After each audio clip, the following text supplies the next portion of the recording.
Chayem b'zir chayem Yeh ratzay Yeh zbeti Akiyeh Beis Beis Bela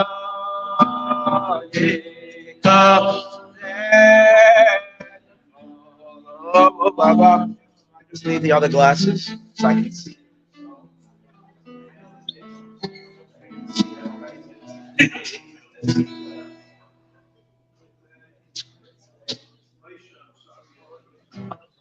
I mix it up. Sorry about that. Sometimes I rely on the crowd, you know. They're similar, this thing. I really wanted to see the Shipri. That's You know what I mean? the Shipri one. That's the one. That's this one. So consider all the great all the best. L'chaim, everyone.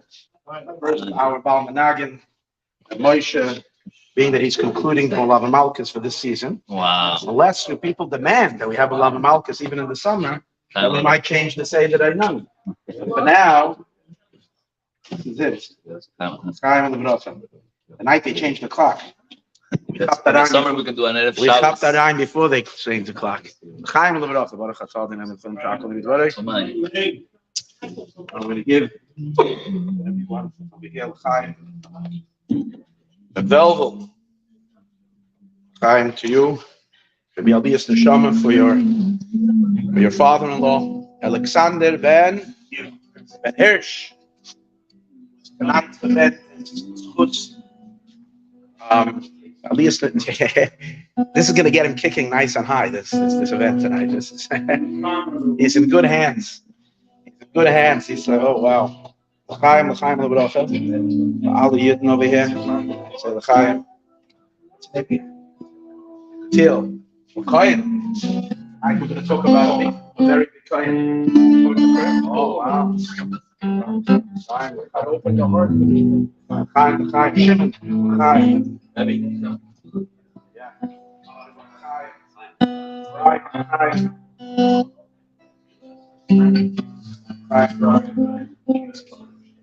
I already have to hold the fence for right, side, whatever needs to be able to run off the water. Show you how to shot and hang out.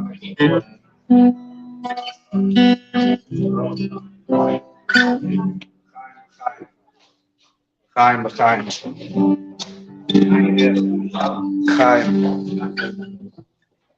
Oh, is dat? Het is geweldig. L'chaim.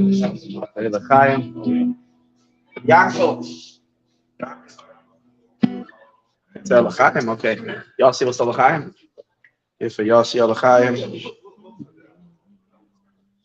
Okay. L'chaim, now that everybody has l'chaim, now we can start doing business over here. Okay, l'chaim, everyone. A gute Woche, a gebenchte Woche tonight. I have to tell you, you're very fortunate that you're here. Tonight, we are spending the night with a tzaddik like this. Ooh. The brachas are flowing on levels that are very, very powerful. Reb Chaim of Tzan said that Reb Shlome of Rodomsk in his hands is the key of Parnasa. If people would know this, we wouldn't have a seat in the house.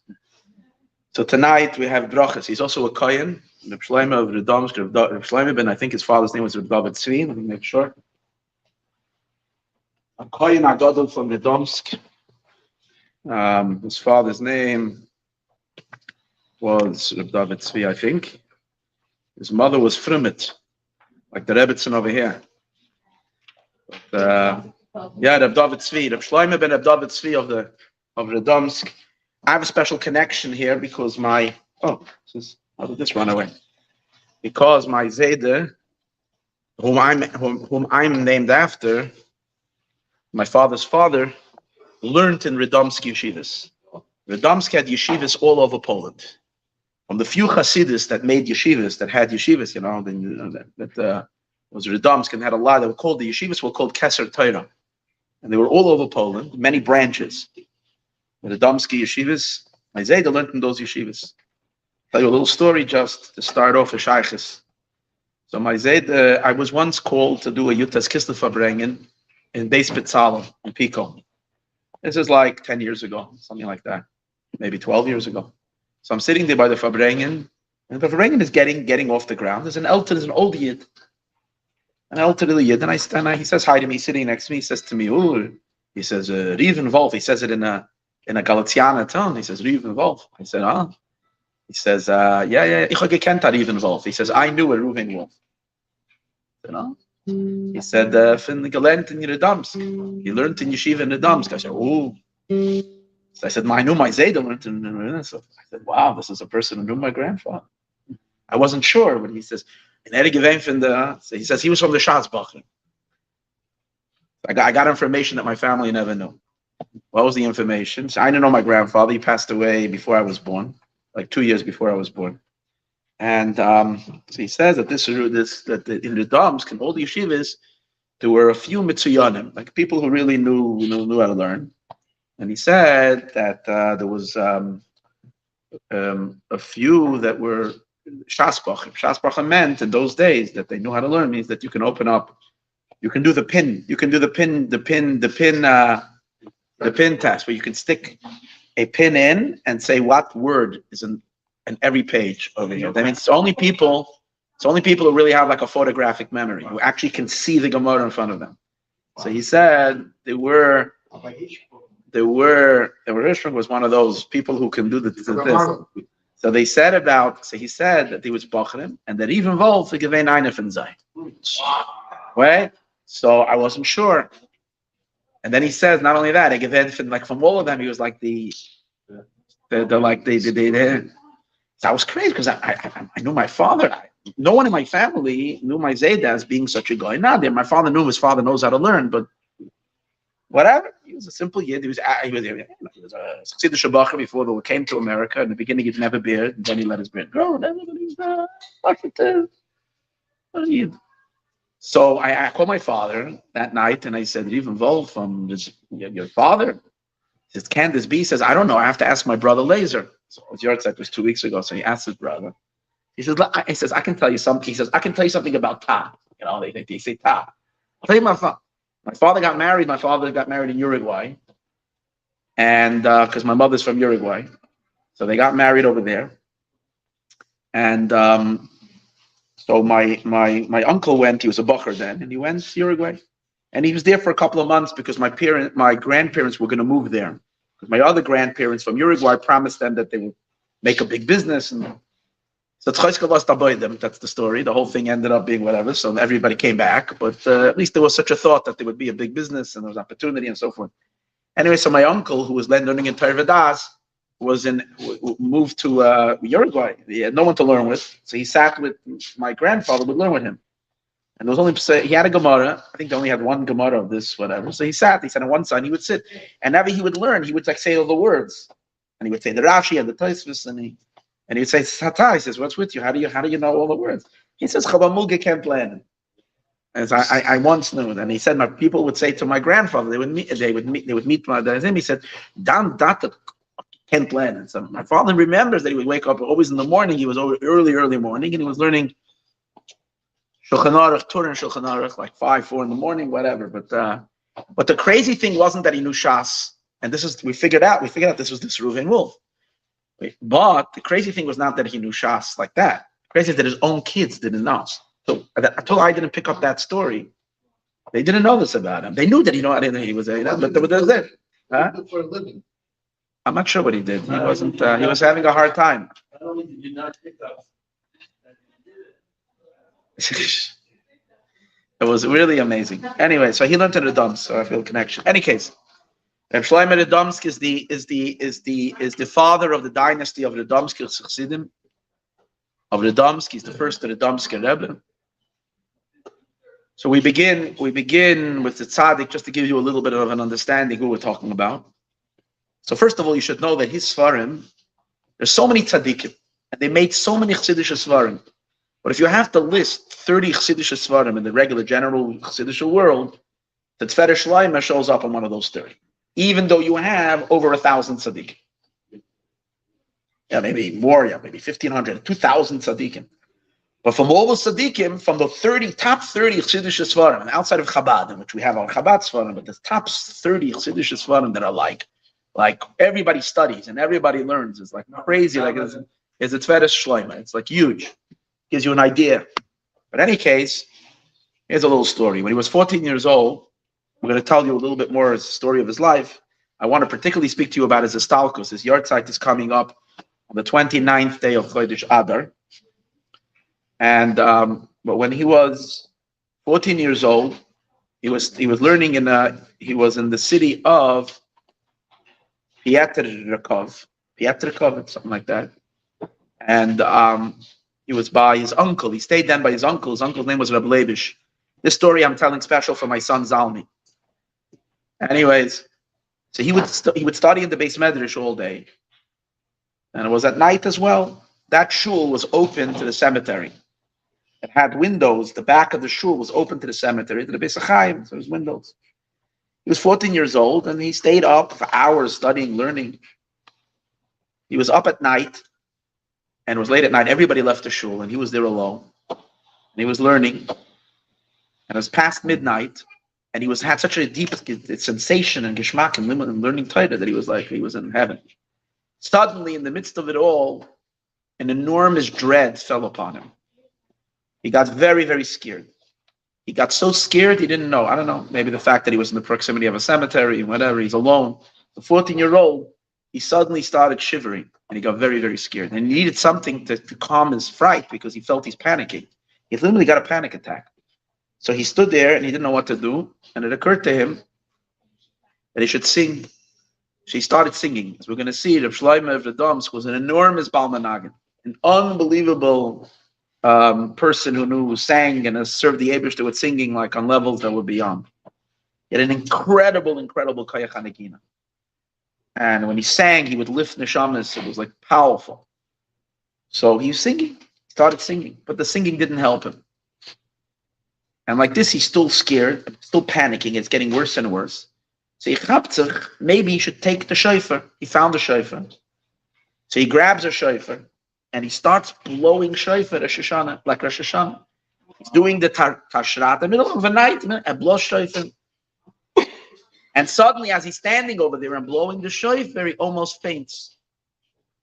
He sees by the window, going out to the cemetery, this full of the people coming out of the cemetery, first day, and they're all dressed in the white tachrichim, and he sees them coming to the windows, and they're saying, "Can it be? Can it be? Is it the shofar shel Mashiach? Is it the shofar shel Mashiach? Is it the shofar shel Mashiach?" All these dead people coming out of the things come. The time has arrived. Does Mashiach arrive? The shofar of Mashiach. He got so scared, he jumped and he ran. He tried to hide in a corner in the shul. But it didn't calm him down because he was still terrified. He ran out of the shul, went running in panic. He came running to his uncle's house. He's banging on the door, open up. His uncle, and he was literally shaking. And he sat down, and his uncle sat him down, calming down. He saw he's pale, and he said to him, "What happened?" He didn't want to say. Until and then, in his, just being as a child, being 14 years old, he just said the story like, this is what happened. So the uncle later related this story for him when he was 14 years old. So I know that I can blow shofar, and the Mason won't think that it's the shofar shel Mashiach. And if Shlome was blowing shofar, they thought that Mashiach, it's the time already of Mashiach blowing the shofar. Anyways, so Reb Shlome, when he was a little boy, our last Melaveh Malkah, he was named after his grandfather. His grandfather was named Reb Shlome of. Grandfather was a very big goyin. He was the sofer of the Vad Arba Rotzes. There used to be in Poland, in 4 countries over there, they had a rabbinic council which was gone on for a few hundred years. It was called the Vad Arba, the biggest club of Rabbanim. Called. His Zayda was the sofer of that Vad, and Rabbi Yonasan Eibshitz had a big fallout together with Rabbi Yankov Emden Rabbi Yonasan Eibschitz called his grandfather to be his defender. So he was, and he came from incredible, great tzadikim and grandchildren of the greatest of the great, all the way up to David HaMelech. They had actually, they give the whole yichus, deleting him all the way back to David HaMelech. Maybe that's where he got his koyach hanegina. But in any case, his grandfather's name was Reb Shlome from Pinchev. Why am I saying this? Is when he was a little boy, Reb David of Lelev, our last Melaveh Malkah was about Reb David of Lelev. So Reb David of Lelev was making his rounds, he used to go to villages in town, and he came across this boy. Remember, I told you last time that Reb Melech and Reb Zusha were the ones who came along and they found Reb David of Lelev. Remember that story? And they said, where did such a high neshama come? And they found out that his father used to cry by Shalashudis when he used to sing. If it was a Kano leader, his banim when they banim, he would cry, and that's what he said. Oh, that's where you have a son. So you see, he was picked up as a little boy by tzadikim, and here Reb David of Lelev himself is making around, and he sees this little boy, and he goes over to him and he gives him a big knip on his uses the Hebrew word for knip, and I was able to figure out that it must have mean a knip. He gives him a big knip, and he says, "Chagikendan Zayda, you're Zayda. I knew you Zayda, Reb Shloime. Reb Shloime, he was perfect. He had all the milas on everything. He was betachlis hashleimus, your grandfather. The only thing that he was lacking was a tefillah and a mikvah, which he meant to him is that he wasn't a chassid. And he gegangen in a mikvah. He said anything. So he says you should you should see to it that you should fix that. That you should see to it that you should fix that. Told his boy, he says, Yezeda had everything, but he didn't. But the only was hat him gefällt is a tefillah in the mikveh. He says, and you should see to fix that. When he was a little boy, his father was a chassid from the Chayzer from Lublin. Let me give you a little bit just an understanding of when he lived. So he was born in 1803, Tov Kuf Samach Gimel, and he was nistalik in Tov Reish Chavav, which is the same year that Tzemach Tzedek was nistalik.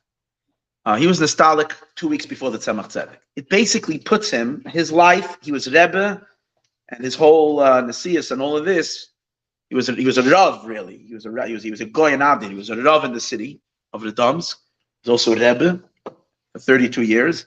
So his life pretty much parallels the Tzemach Tzedek. So you just get an idea of where and how, because most people are familiar only with Chabad Chassidus over here. So you get the idea of which time he lived and what was his era and where he was. So his father was one of the big chassidim of the Chayzer from Lublin. His father was not a Rav, even though he came from a family of Rabbanim. His father didn't want. His father was a big Talmud Chacham, but he didn't want Rabbanis. His father was a merchant.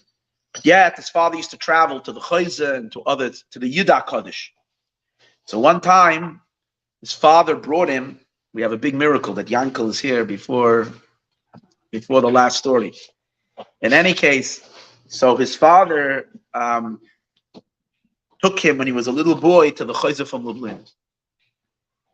And when the Chayzer saw him, the Chayzer, we know, had eyes. The Chayzer saw him. The Chayzer immediately was was inquired.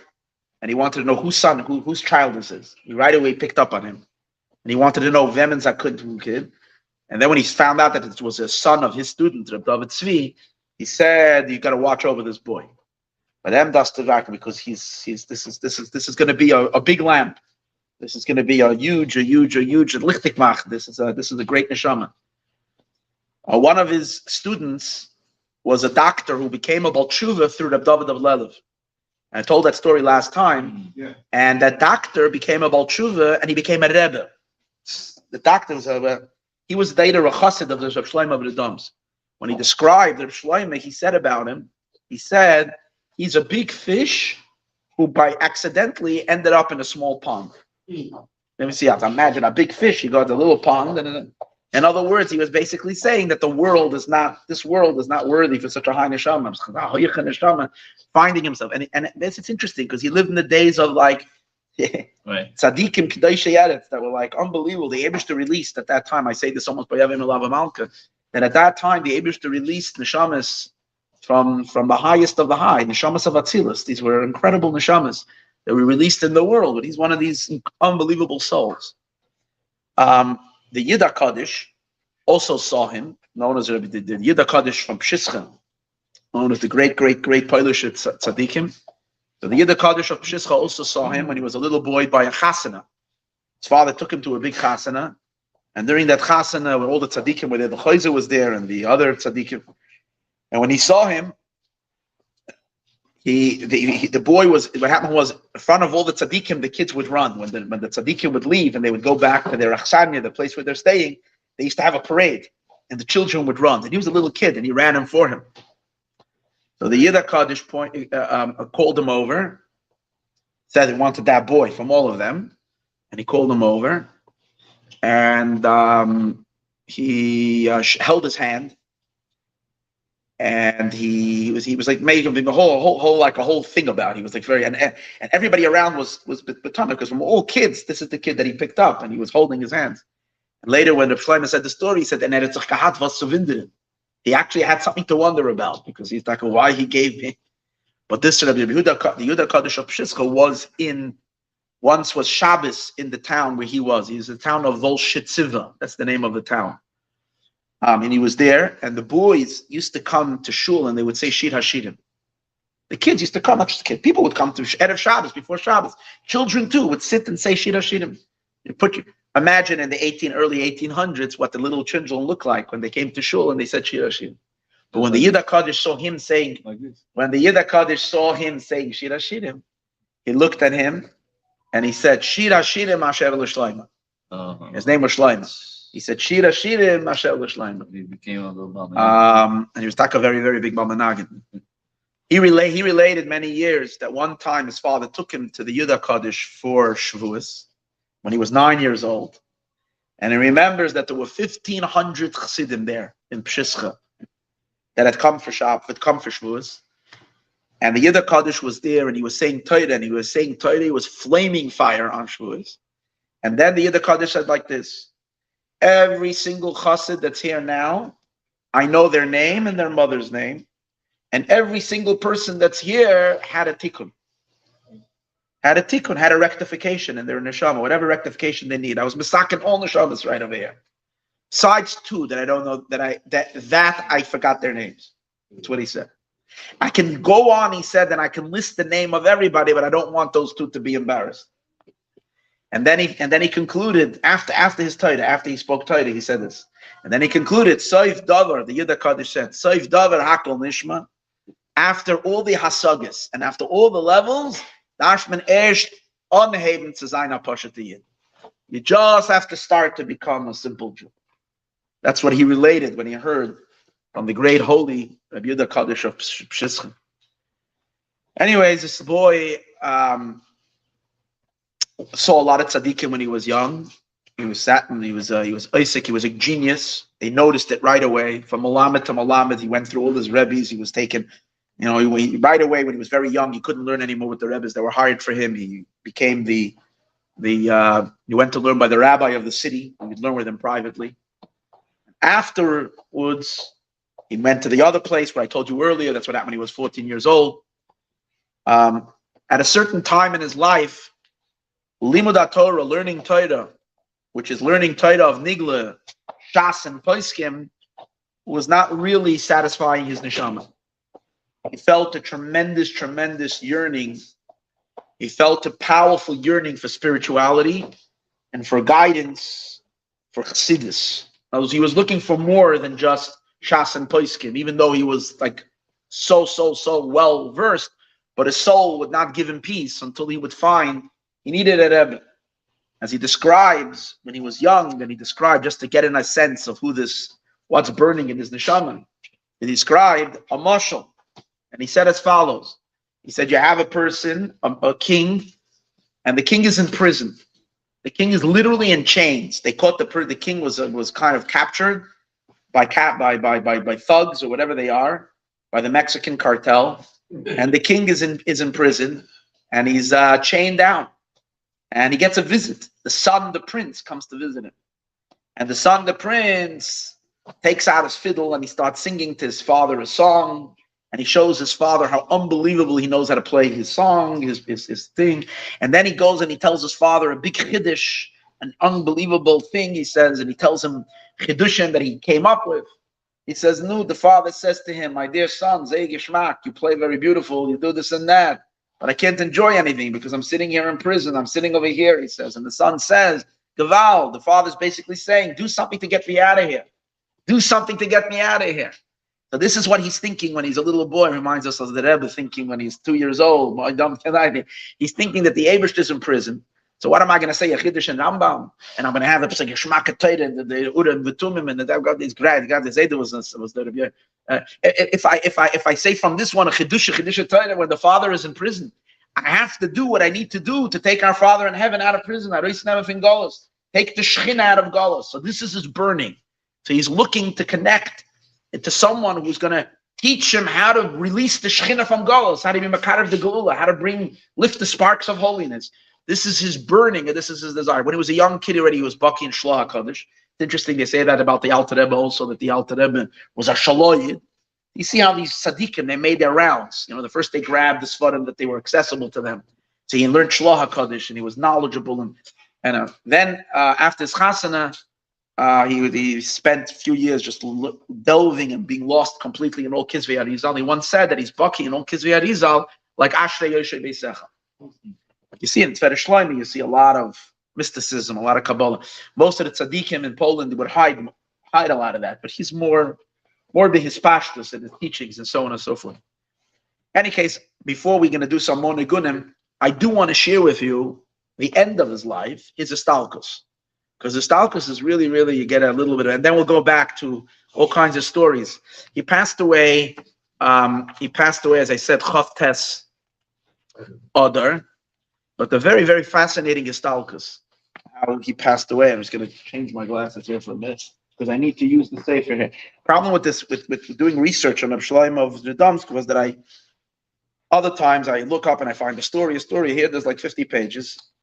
I'm trying to record this on Shabbos and take it in my head, but there was just too much information, so it's a little bit ribuyotis. So I couldn't really just select. But I do want to say as follows. Let's share with you a very, very powerful in Yonam that happened. In any case, what happened was like this.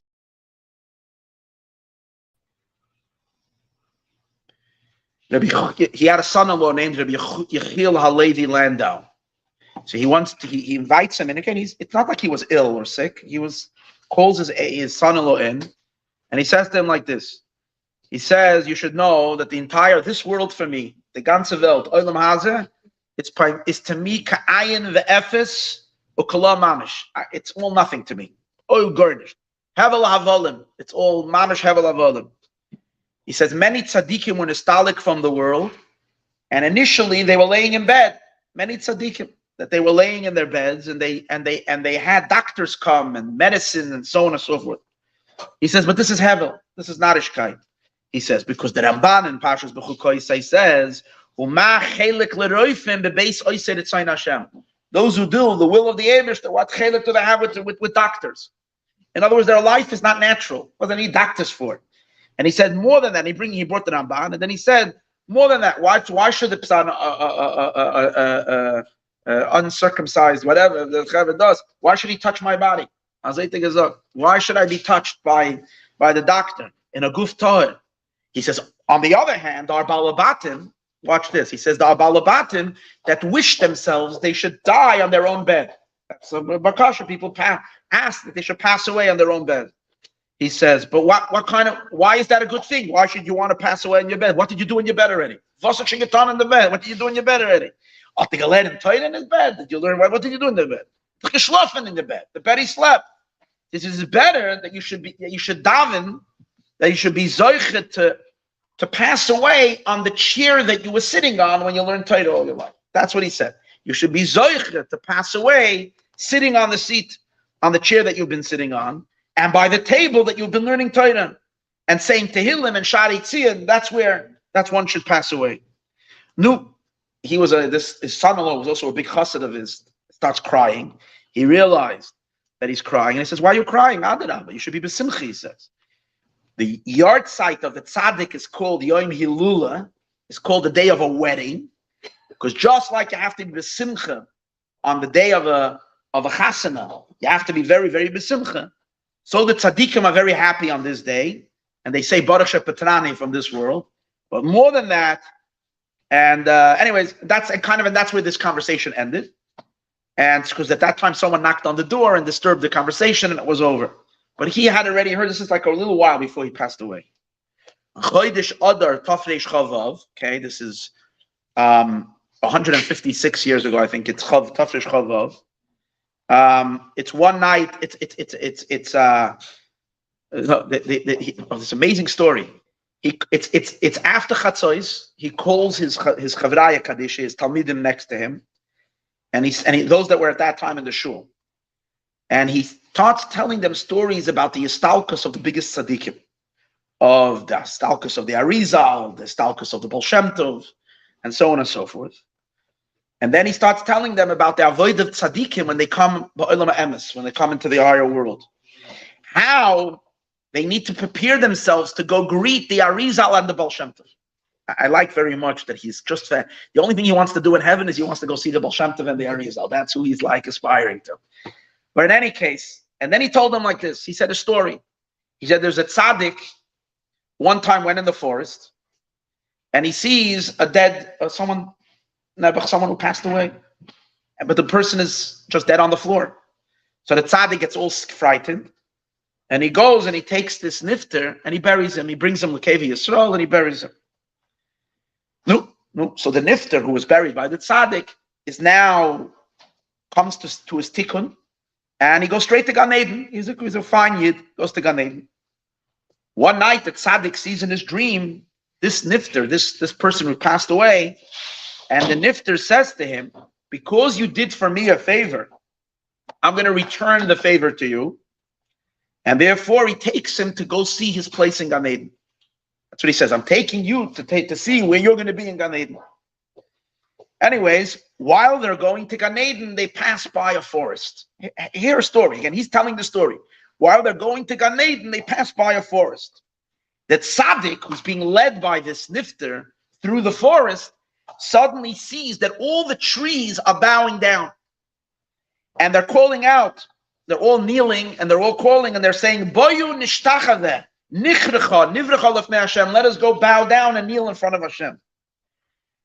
So you should know, this is what he says, that the intention of the trees when they say, Boyu nishtachave, nichrecha, let us go and bow down, is because they're begging the tzaddik that the tzaddik should come along with them to bow down before Hashem. So the Hasidim are listening to this. Reb Shlome is saying a story about a tzaddik who's invited to go, and the trees are asking it. Now, trees, we know, are malachim and so on and so forth.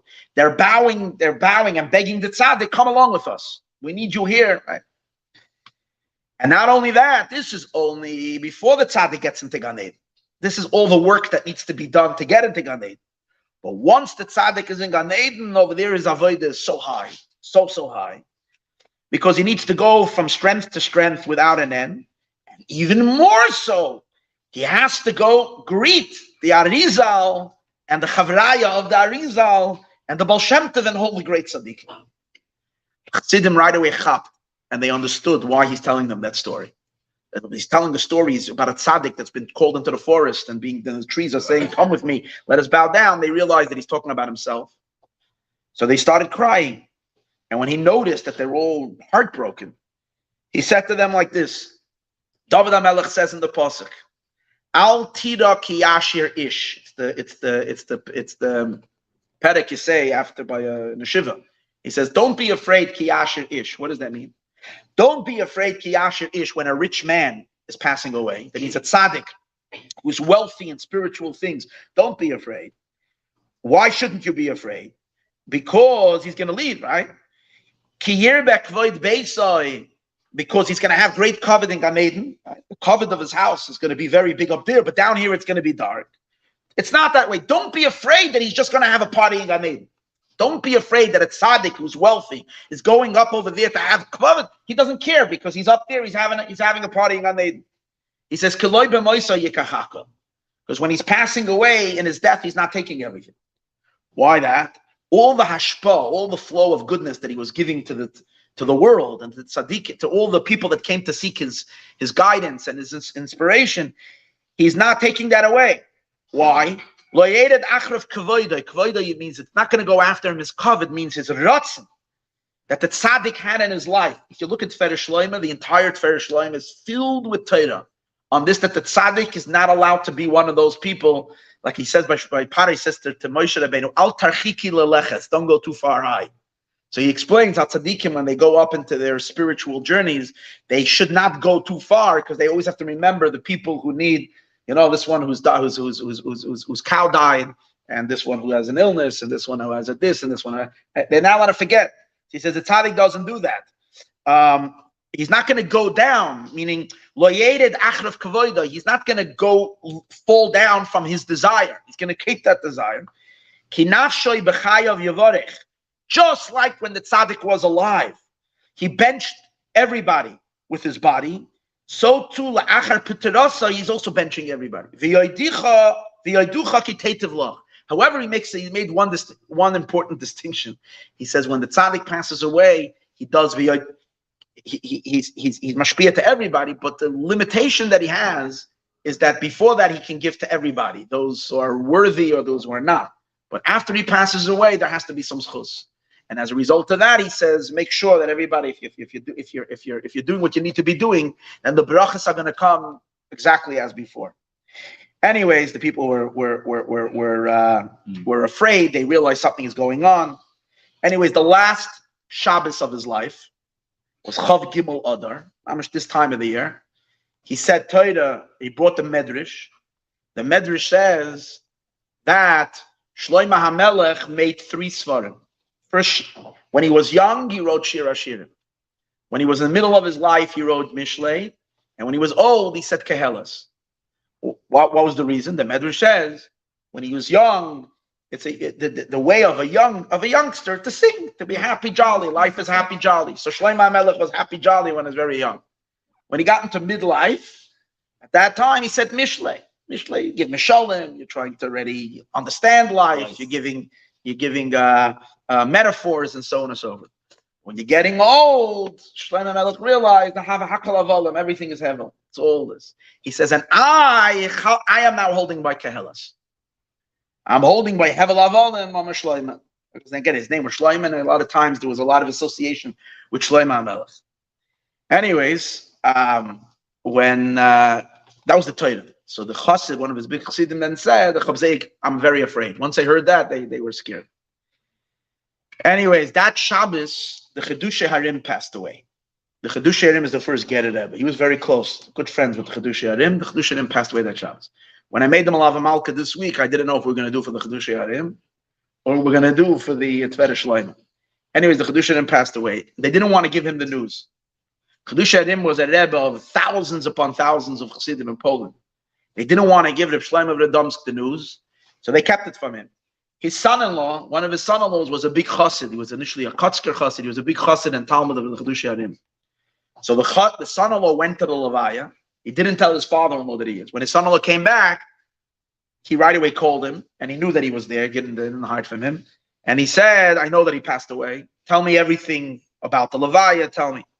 Anyways, when he finished telling him exactly what it was, he said, you should know that I am afraid they shouldn't take more tzadikim from this world. And then he grabbed his beard and he said, you see already that my beard is white as well. And then he said, I have a Kabbalah that at the time that they're taking the Chedushay Harim from Ger, they're going to call me La'olam Haba. Chaba Kabbalah, they're going to take me as well. Why? Because I need to be the Chazan in Gan Eden on Kabbalah Shabbos for the Chedushay Harim. He passed away on Shabbos. He had passed away the next Friday. He says, I have to be the chazan for Kabbalah Shabbos. They need a chazan for the Chedushay Harim. The Chedushay Harim is coming up. They need a chazan for Kabbalah Shabbos. So they're going to come get me. So he says, but I'm asking you, he says that you should Rav over here. Fine. It was Thursday night. It was Thursday by day. Okay, it's a day before his Estalkus. He's preparing himself, and he tells again, no, he's healthy. There's nothing going on. He's regular. He's doing zechron with everybody, and he's Okay, after Tefillah Shachris, he tells everybody, he goes and he asks they should give mezainis and they should put l'chaim. They should put mezainis, they should put tikkun. They put mezainis on l'chaim. And he's giving them l'chaim, and no one knew what this was. It wasn't the yahrzeit from a tzaddik, it wasn't anything. Yeah.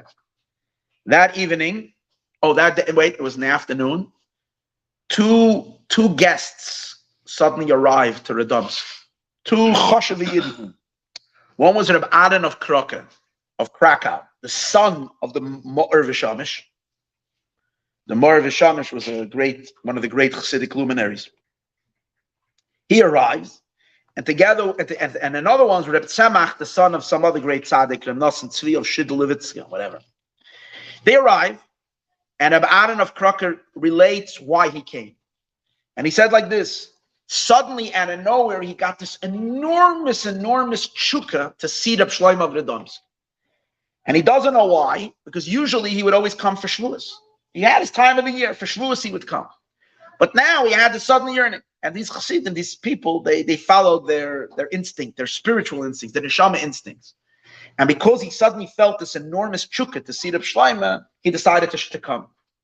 Reb Tzemach, on the other hand, said as follows: that he saw his father in a dream, and his father said to him that it's already a few weeks that they are being machris in Gan Eden, that they should make space for Reb Shlome of Rodomsk. That's the achraza that's happening in Gan Eden. And therefore, he's telling his son, go see him one last time, because he's not, So for that reason, he came to go see his holy countenance, to see his holy face. So that's why he came to the Rodomsk. Reb Shlomo took these two tzadikim, these two men, into his room. He spoke to both of them. To Reb Adan, he said, Borech haba Reb Oren. And they called him Oren. And he said, you know what it says? It says, Oren noisa es noisav. Which means that the Oren, when the ark used to carry those who are carrying it. He chaptzich, that he was telling him that Oren is going to be one, is going to carry his Oren is going to be carried by Oren. He was a tzaddik, he chapped this, and he asked him, tell me a second time what you said, but he didn't want to tell it to him a second time. He said to him once. Then he gave shalom to Reb Tzemach, and he spoke to him. After they left, he was walking back and forth, mamish, like in a fiery state. Again, this is that night he's passing away. He's moving back and forth. Everybody went home. It was after midnight. He sat by his table at shul, and while everybody's sleeping, no one knows exactly the time, he's sitting with a sefer of Zoya. They came in the morning. They saw they thought they didn't want to bother him. They thought that he's mamish the same like he was when he was alive. He was sitting there. So they all went out of the shul to let him be there alone. After a while, those that were close went in, and they chaptzich, something was going on. So they finally realized what happened, that he had actually passed away. Like he said that he wants to pass away sitting by his table, by the way he was learning, and this is that. That was his stalkus. No, it was Thursday night, Friday. So on Friday was the Levaya. During his Levaya, there was a lot of blood that was coming from his nose. Like he was bleeding, and they couldn't do the tahara. So this chassid Reb Oren went over to him, the son, and he said to him, listen, it's Friday. We don't have time to patchk over here. We got to get this going. Yeah. And exactly when he told him that, Yidden, he says, have to go take care of Shabbos.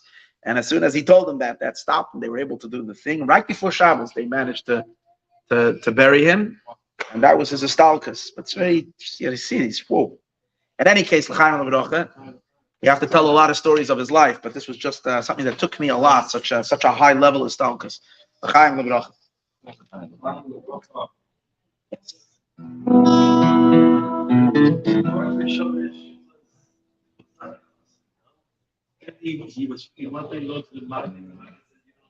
You don't need any.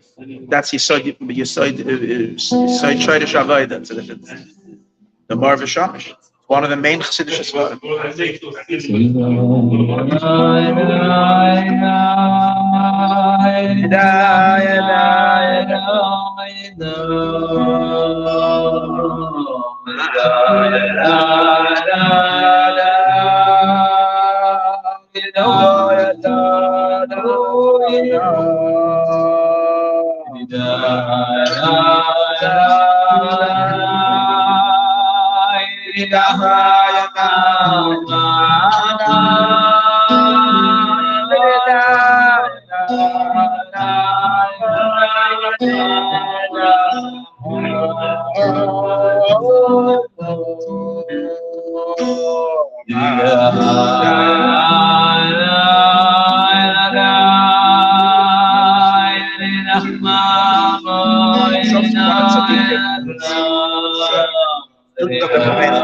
Very close to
Look at that. I'm waiting for you.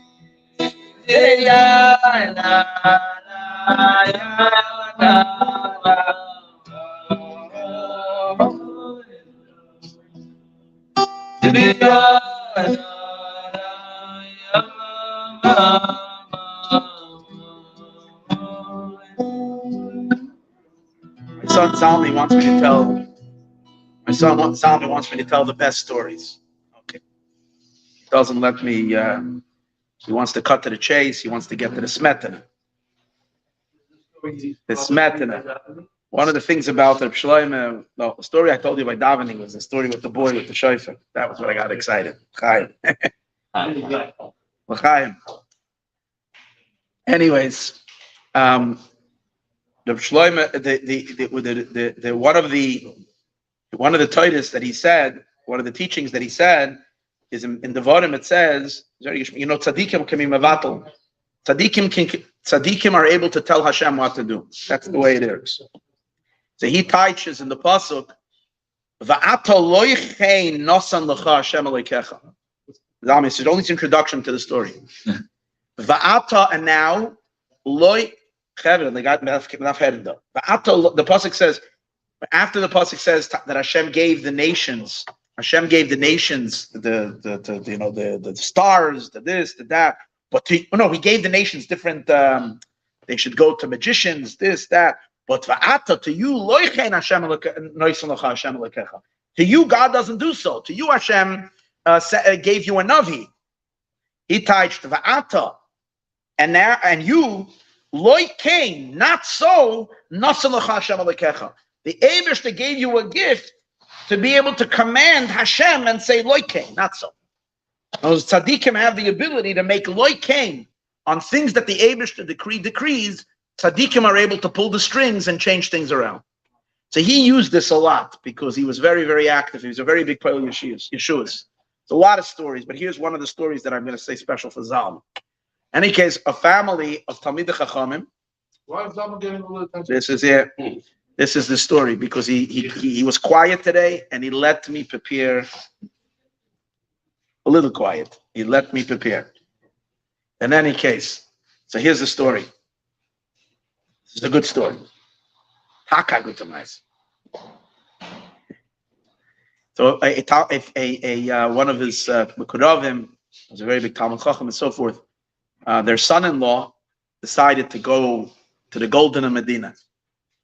Those days, everybody had dreams of America, where the gold grows on trees. The son-in-law left, took the long, long boat ride across the Atlantic from Europe, came to America, and was going to, when he left, he was a from Yid. When he got to America, this is talking about in the 1800s, not exactly. He became a entertainer. He went into the entertainment business to the point that he was singing in various different theaters and so on and so forth. He was a ganzer thing. Anyways, this Yiddish. This is a son-in-law of one of his Hasidim. Went off and became, stopped keeping Shabbos, and the whole Yiddishkeit went out the window. Meanwhile, he never came back to his family. He had a family, and a wife, and children, and everything. Totally out. Family was going crazy. They sent him letters, this, that, try to bring him back, garnished. Meanwhile, she's in Aguna, horrible. So they came to him begging, crying, you should do something.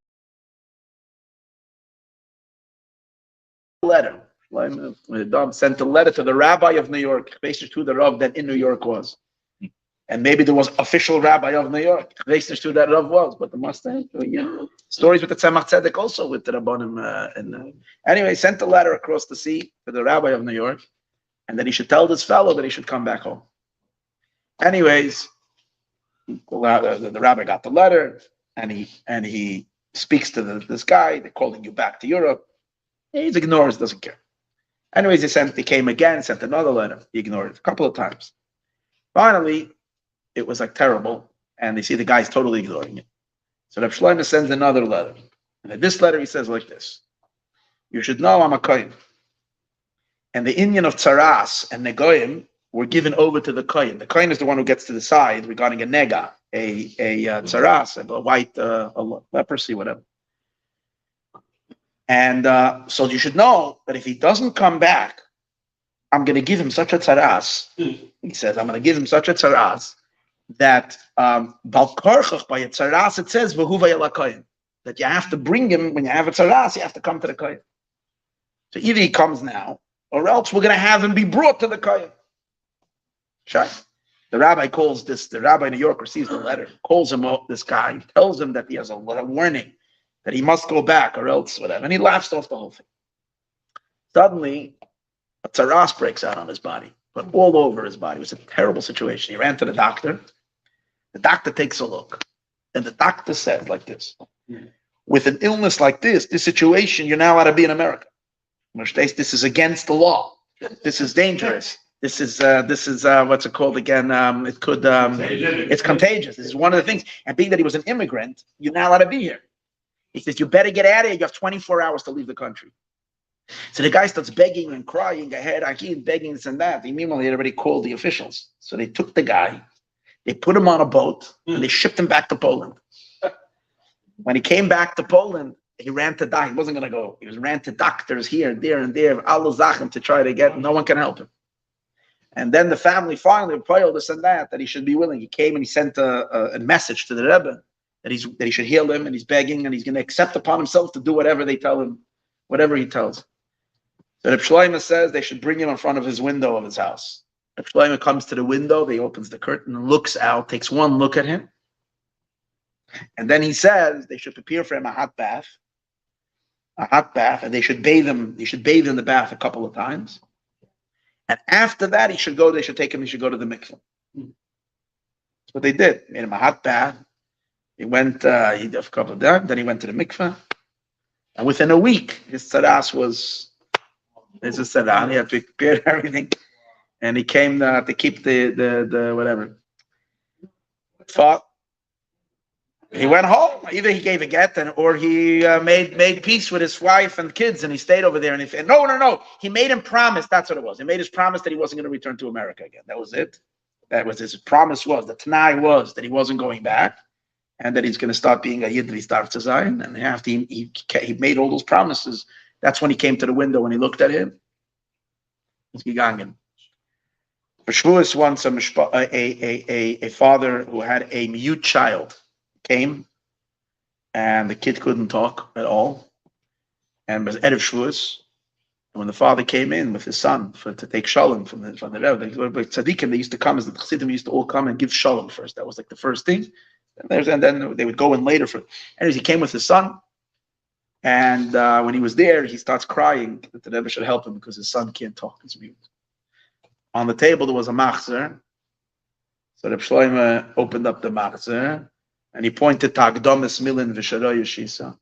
Akdamis Milin means in the beginning, before I start talking, v'Sharoy Shisa, I'm taking permission. He pointed and he told the boy, Zog mit me, Zog. Say. So as he showed him with the finger, and the boy started saying, Akdamis Milin v'Sharoy Shisa. And that's it. From that moment on, the boy was able to talk. In any case, let's go back a little bit to an amazing story, another amazing story. The day of his wedding,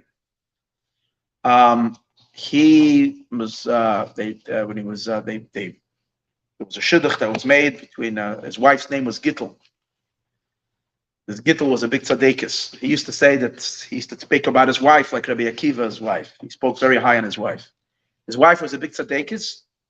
She fasted every Monday and Thursday. Every Monday and Thursday. She was getting older. She wouldn't stop. She fasted every month. One time she got very ill, his wife. Just telling you a story that happened later in his life. His wife got very sick. And they were ready. The Chevra Kadisha came. And it was already like everybody was preparing that she's leaving the world. He came to see his wife and he says, Gittel. He says, "All sein gut, you'll be gesund. Get up." No, I didn't say. He said, "It was sein gut. Everything will be fine." So then he said, and he turned and he said like this. He said, the Gemara says that many tzadikim, the Tanoim, that when they went to visit a sick person, they gave them their hand of oikme. They would give their hand to the person of oikme. They would. What's the lashon over there? Shalach, not lashon. There's a lashon in Gemara that they've given their hand of oikme and picked them up. So he said, no, what happens if it was a woman? And they couldn't give to a woman the hand, even though his wife would be a different story. But this is what he said. What happens if Safroi was Kemetan?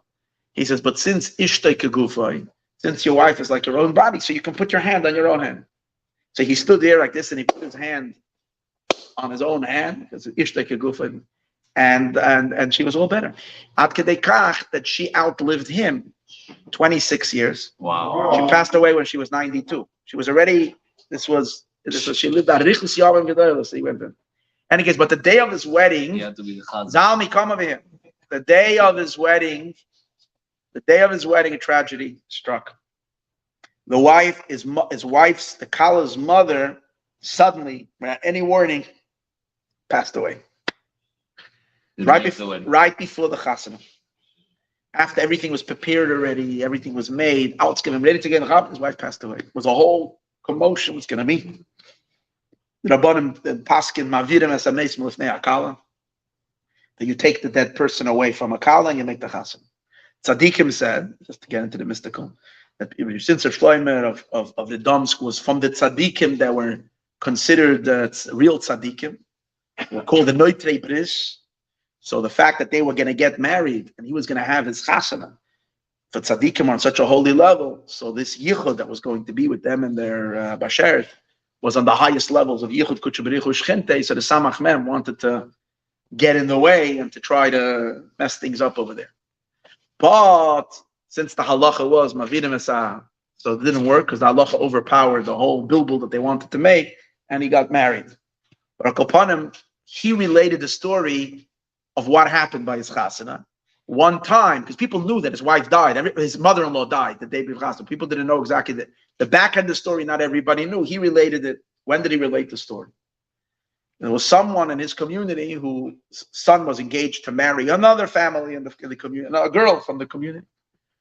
The mother-in-law started making problems. She decided after the shidduch was done, whatever reason, she decided she doesn't like the future son-in-law. He's not finding favor in her eyes, and she wants to cut off the shidduch. So she said she's cutting off the shidduch. They begged her, stop, no, this and that. There's a chassan, like, why are you doing it? And she didn't want. She was stubborn. So Reb Shlome had this woman call to him, and he said, let me tell you a story. Because when I was a young, they made my shidduch. They read me a shidduch with whatever, I forgot the name, Reb Shmuel from whichever city it was my father-in-law. This is the girl, his wife's name was Gittel. And fine, he did the shidduch, and then my mother-in-law, when it came time to set the time of the chasana, my mother-in-law started making problems, and she didn't want. She decided that I'm not good enough for her daughter. Doesn't want me. Anyways, ahead ahin, my father, the family, they were putting a lot, trying to convince her, persuade her, stubborn like anything. Doesn't want. When the pressure was becoming very strong, she made a shavua, and she said, I swear that I will not go under the chuppah in this chasana. I'm not going to the chuppah for this chasana. That was her shavua.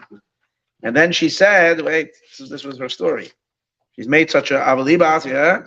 She said, she made that she's not going to see her daughter go under the chuppah, and she's rather choosing to die. That's what she said. She's choosing to die and not to see it with her own eyes that her son. Anyways, in the end, after time passed, they managed to convince her to agree, and they make the chasan and so on and so forth. And they made all the achanas for the wedding, and everything was prepared. The day of the chasana, the chasan's family himself, together with the family, came traveling to this town. This town was Karzalov. That was the town where the Kala lived. And the way it used to be was the Chassan would come, and the Kala's family, whoever would send out delegates to parade everybody in, because the Mechutanim are coming. The Chassan is coming. They would send out. They come and they're waiting outside of the city. And there's no welcome committee. There's no Kabbalah's Panim. After they're sitting and waiting and nothing is happening, they decided to go in. They come into the town, and they see everybody's in mourning. They see what's going on. And we asked, what's happening? And the answer was that something terrible happened after they had prepared all the food and everything. Because they used to cook, they didn't have the catering, they would cook everything themselves. And after she was doing everything, suddenly she just fell down, and she whatever. And so we asked what to do. That's what he said. And they said, "Mavidim esames melufnei akala." Kibemokim kala, in the place of the kala, then mavidim. We remove the mace, shaloi lahadav es simcha, not to cause the simcha to be distracted. And we went to the chuppah. And my mechutenes, my mother-in-law, he says, because she wanted to stop the shidduch, Ashitaka was not zeicha to see her daughter go to the chuppah. And therefore he turned to this one. There was no monkey business with him. He turned to this lady and he said, "Listen here, you have choices, first day." But so she right away chapzich and she begged and she said, "Please, please, please, no, Alts is good. Shidduch is good and Alts is good." And they went to Shidduch. But that's where he related the story, what happened by his own chassan. In any case, l'chaim lebrach. Shouldn't need any. Yeah. Yes.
Talk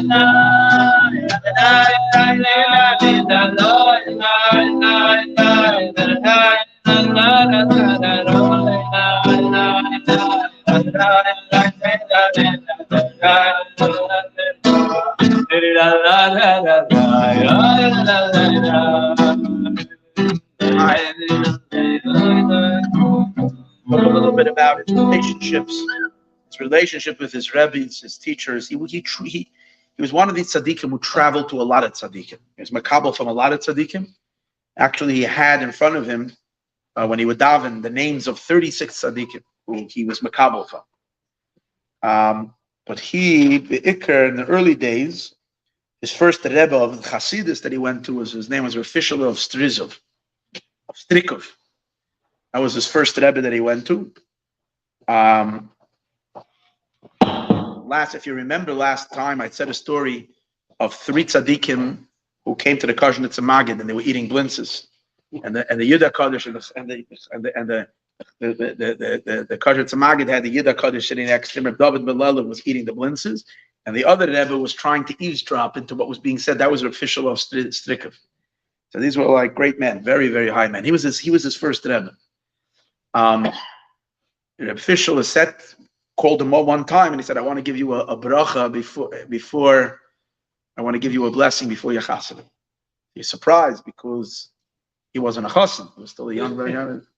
But he benched him, and then he left, and then like a week or so later, the official had passed away. So this was a bracha, and he felt that bracha had enormous power on him in his life. But in any case, he was after his chasana, really where he started looking for a rebbe where he can go to. Some fascinating stories in his search. So first he went to the Simcha Rabbunim of Pshischa. This is after the Yid HaKadosh passed away. The Simcha Rabbunim of Pshischa was. Anyways, over there he met the Chedushei Harim, and he got very close also to the Yitzchak of Vurka. These were, for many people here, these names mean nothing, but these were the giants of the Rebbes of Poland. In any case, this was a time when Rabbunim couldn't see well. He was shtickle blind. And when the Shlome came into the Rabbunim, the Rabbunim literally felt the Reach of Gan Eden coming in. So he was very excited, but because what's his name, Reb Shlome was not looking for the Rebbe who would be excited for the fact that he's coming. He wasn't looking for that, and Rabbunim reacted with an excitement at this. And so he picked himself up as soon as he stopped the show, and he ran. He ran away, and he ran to his state, the place where he was. And Rabbunim turns around, and Rabbunim says, he said, "Who is this that wonders it? That I feel that the Chachma of Shlome is emanating from him. I feel the Chachma of Shlome Melech emanating from him." Anyways, so they ran to get him. Meanwhile, he had already skipped town. He packed up his stuff and ran away. He wasn't coming back. When the Chassidim came back to the Rabbunim and they told him that this young man ran away, he said, "How did you let such a young man leave?" He said, "You lost a huge Aveda. We lost the big guy." He said. He says he hid himself and his chachma and his wisdom, and you guys didn't even feel it. Shlomazlach, that's what he basically said. Anyways, but he wasn't looking for the Rebbe that would pat him. He was looking for the Rebbe that would really take him to pieces. So at that time there was a tzaddik. We mentioned him also when we were talking about Rabbi Melaveh. His name was the Meir of Apta. The Meir of Apta made a sefer called Orla Shamayim. It's a very famous Chassidish Rebbe. And he was one of the great students of the Chayzef of Lublin. And the Chayzef, the Meir of Apta. You mentioned in the Meir of the Rebbe, huh? No, not him. No. That was Chernobyl. What happened with him was that when the Chayzef of Lublin was Shabbos Pashas Pinchas, before the Chayzef, it's known as the Chayzef of Lublin, passed away on Tisha B'Av. The Shabbos Pashas Pinchas, which is barely a week or two before Tisha B'Av, the Chayzef of Lublin, that last Shabbos, had this Meir of Apta be called up for Levi because he was a Levi. He had him be given Levi, but he didn't let the Balkairas finish by Shlishi. He had the Balkaira continue reading. It's in Pashas Pinchas until where it says that Moshe Rabbeinu says to Hashem, "Yifkaid Hashem Elokim Hashem should appoint the next manik, the next leader. After he read that pasuk, Yifkad Hashem Elokei Aruchos, on that Hashem should appoint a tzaddik, a Melaveh Malkah to the Chayzer from Ablin. That's who this Rameir was. That from all the Talmidei HaChayzer, the Chayzer had him be the one that he said Yifkad Elokei Aruchos on a tzaddik, the Rameir of Apta. Was the famous song that Avram Fried sings? What's the song? The song is so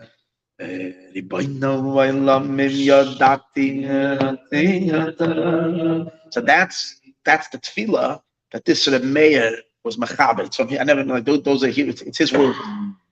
The Shlome would say this tefillah every single day. It was a tefillah that was mechaber by this Rameir of Apta. So Rameir of Apta was one of the great tzadikim. Once we're talking already about Rameir of Apta, I'll tell you, he brings a geschmack. No, it's not related to the Oiv Yisrael.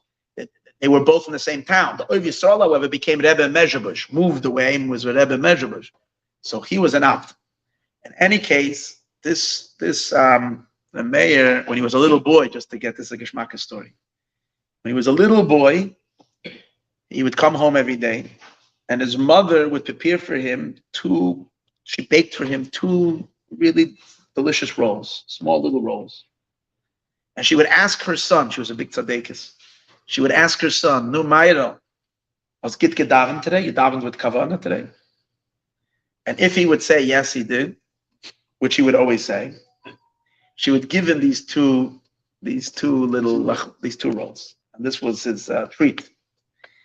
And she said to him, if you daven good, I'm going to give you these rolls. And if not, take just a piece of bread and have a piece of bread and salt and zoza. This was his thing. Anyways, and this was every day. One time he came back from davening and his mother didn't give him the rolls. And she didn't even ask him, did you daven well? So he was troubled by that. So he went to her and he said to her, how come you didn't give me every day? How come you have today? There's no treat. I don't know. He's a little boy, 7 years old. So his mother says to him, Maidel, no, did you daven today by kavana? So he didn't answer. So she says, I see that you didn't have kavana today in your daven. I see you didn't have kavana. So the mayor got very ashamed, and he said, but how did you know? How did you know? So she said, today she used to make spirits. And today when I was cooking the spirits, it got burned. She was put the yain sadaf. She was coming something, you cook it. And when I saw it's not cooking well, it wasn't getting done well, I understood that you're not davening well. That she felt her kitchen is being run by her son's tefillos. And this is my simon. If the vodka gets cooked well, then I know that you davened well. And I said today that you didn't, I knew right away by seeing that. After he admitted, she said she gave him the rolls, and she said, but make sure every day there was davening b'kavana. Yes, that's right. That's the moral of the story. But in any case, so he decided to go to the Melaveh Malkah. This is a very geschmack story. So there were Chassidim in Vol Shitziva where he lived. He waited for, they were Chassidim who were up to Chassidim. So he waited for an opportunity when they would go, and he joined along. So he traveled.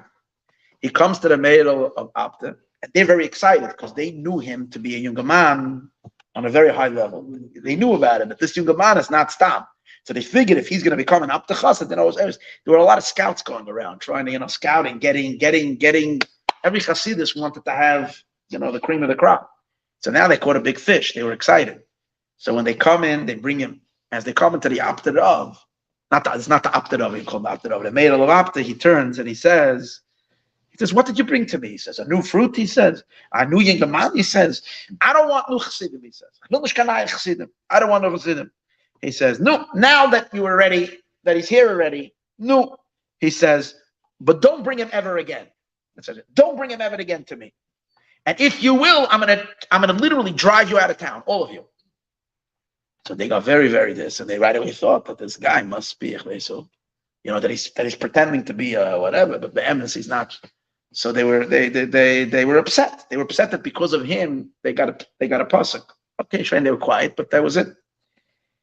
Anyways, but he was very happy because that's what he wanted. First, he wasn't looking for a Rebbe that was going to make out of him. And anyway, so what happened?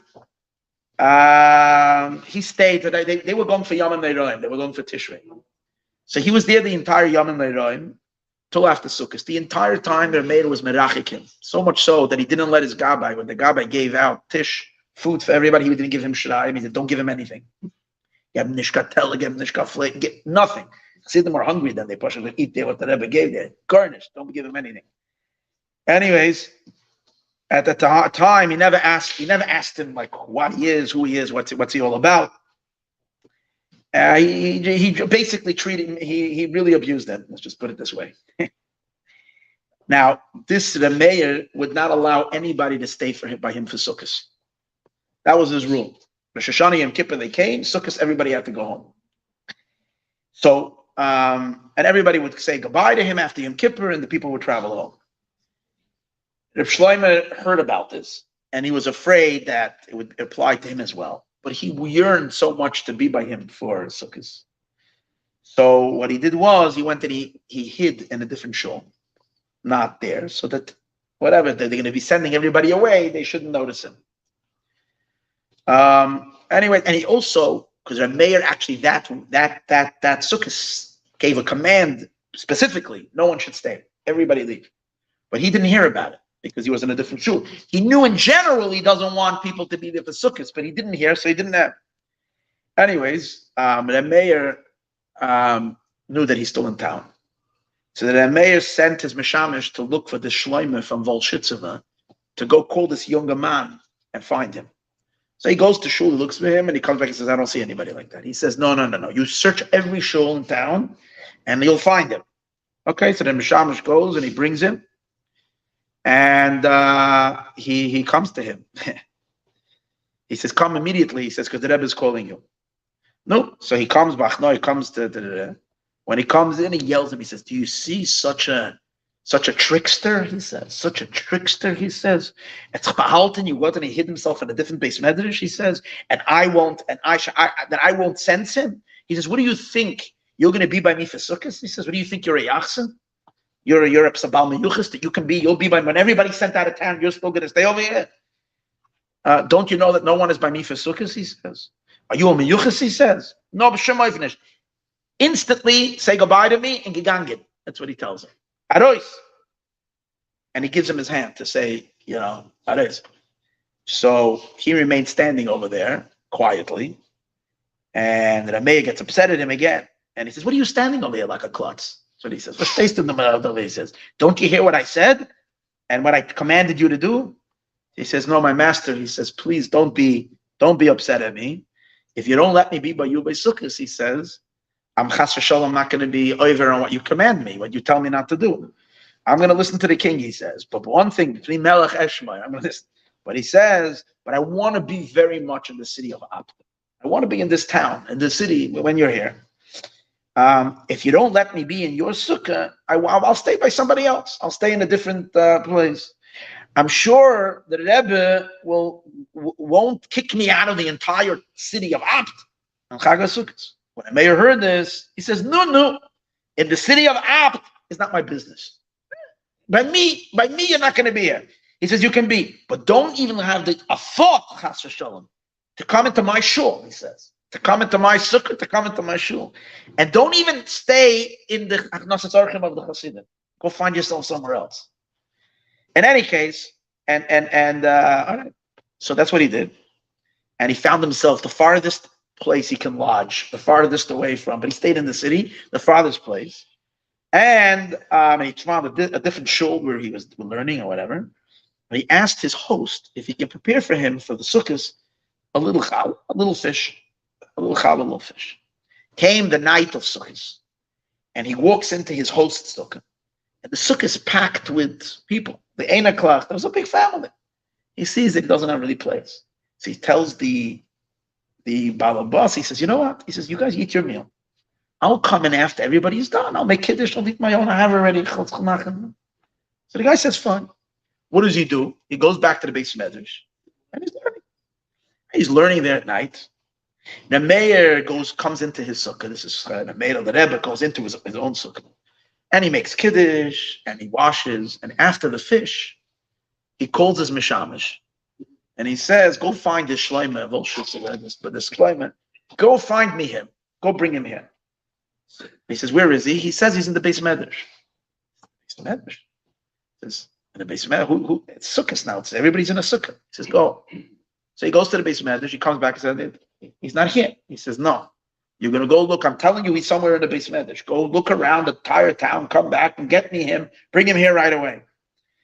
Anyways, so he found him. He finds him learning, and he says, "Come quickly." He says, "The Rebbe." He says, "My feet are already falling off. I'm running around to every shul and every place in town over here." And he says, "Now go." And now the Rebbe's calling you. Go. So he says, "What are you talking about? The Rebbe's calling me. He warned me that I'm not allowed to come close to him. Probably one of the chevra there told you to call me. It's not. It can't be when he warned me befedish I'm not allowed to come." So he says, "No." He says, he says, "I am tired. I'm exhausted. I ran around town. What do you need a shvur that I see? You need to make a shvur that the Rebbe, that he himself is demanding that you come." So come now. Anyways, he comes. But he said to him, "I warn you," he said. This is what the Shlome says to this guy. "If you are deceiving me," because he didn't want to, he wasn't looking for tzaddas. He says, "If you're messing with me," he says, you should know that it's not going to be good for you." Anyways, and he comes into the sukkah, the mayor calls him immediately over, and he puts him right behind him, like this, right behind his thing. And he asks him, "You made kiddush already?" No. So he gives him to make kiddush. Then he gives him water for netilas yadayim, for washing. And then he gives him chalas and fish, they wash it. And afterwards he says, younger man, he says, "I heard that you know how to sing. No, sing Kol Makadosh." It looks like it was Sukkot Friday night, because that's when you sing Kol Makadosh, because you only sing Kol Makadosh on Shabbos. Sing Kol Makadosh. No, he starts singing. And he sang, and his voice was just unbelievable. Plus, he was a tzaddik, and when he sang, his whole neshama was singing, and it was like incredible. And the mayor, you can see, closed his eyes, and he was going, and you could see like he was dancing in his chair. That's how it was like taking him. And you can see that he was completely. Anyways, when he finished the words Hashem Elokei Yisrael Shua Salomim, that's the end of the thing. Everybody was like in a different place. The whole place was. The mayor says, "No, Yashakayach, younger man." He says, "Yashakayach, younger man," and then he turns to his son, Reb Pinchas.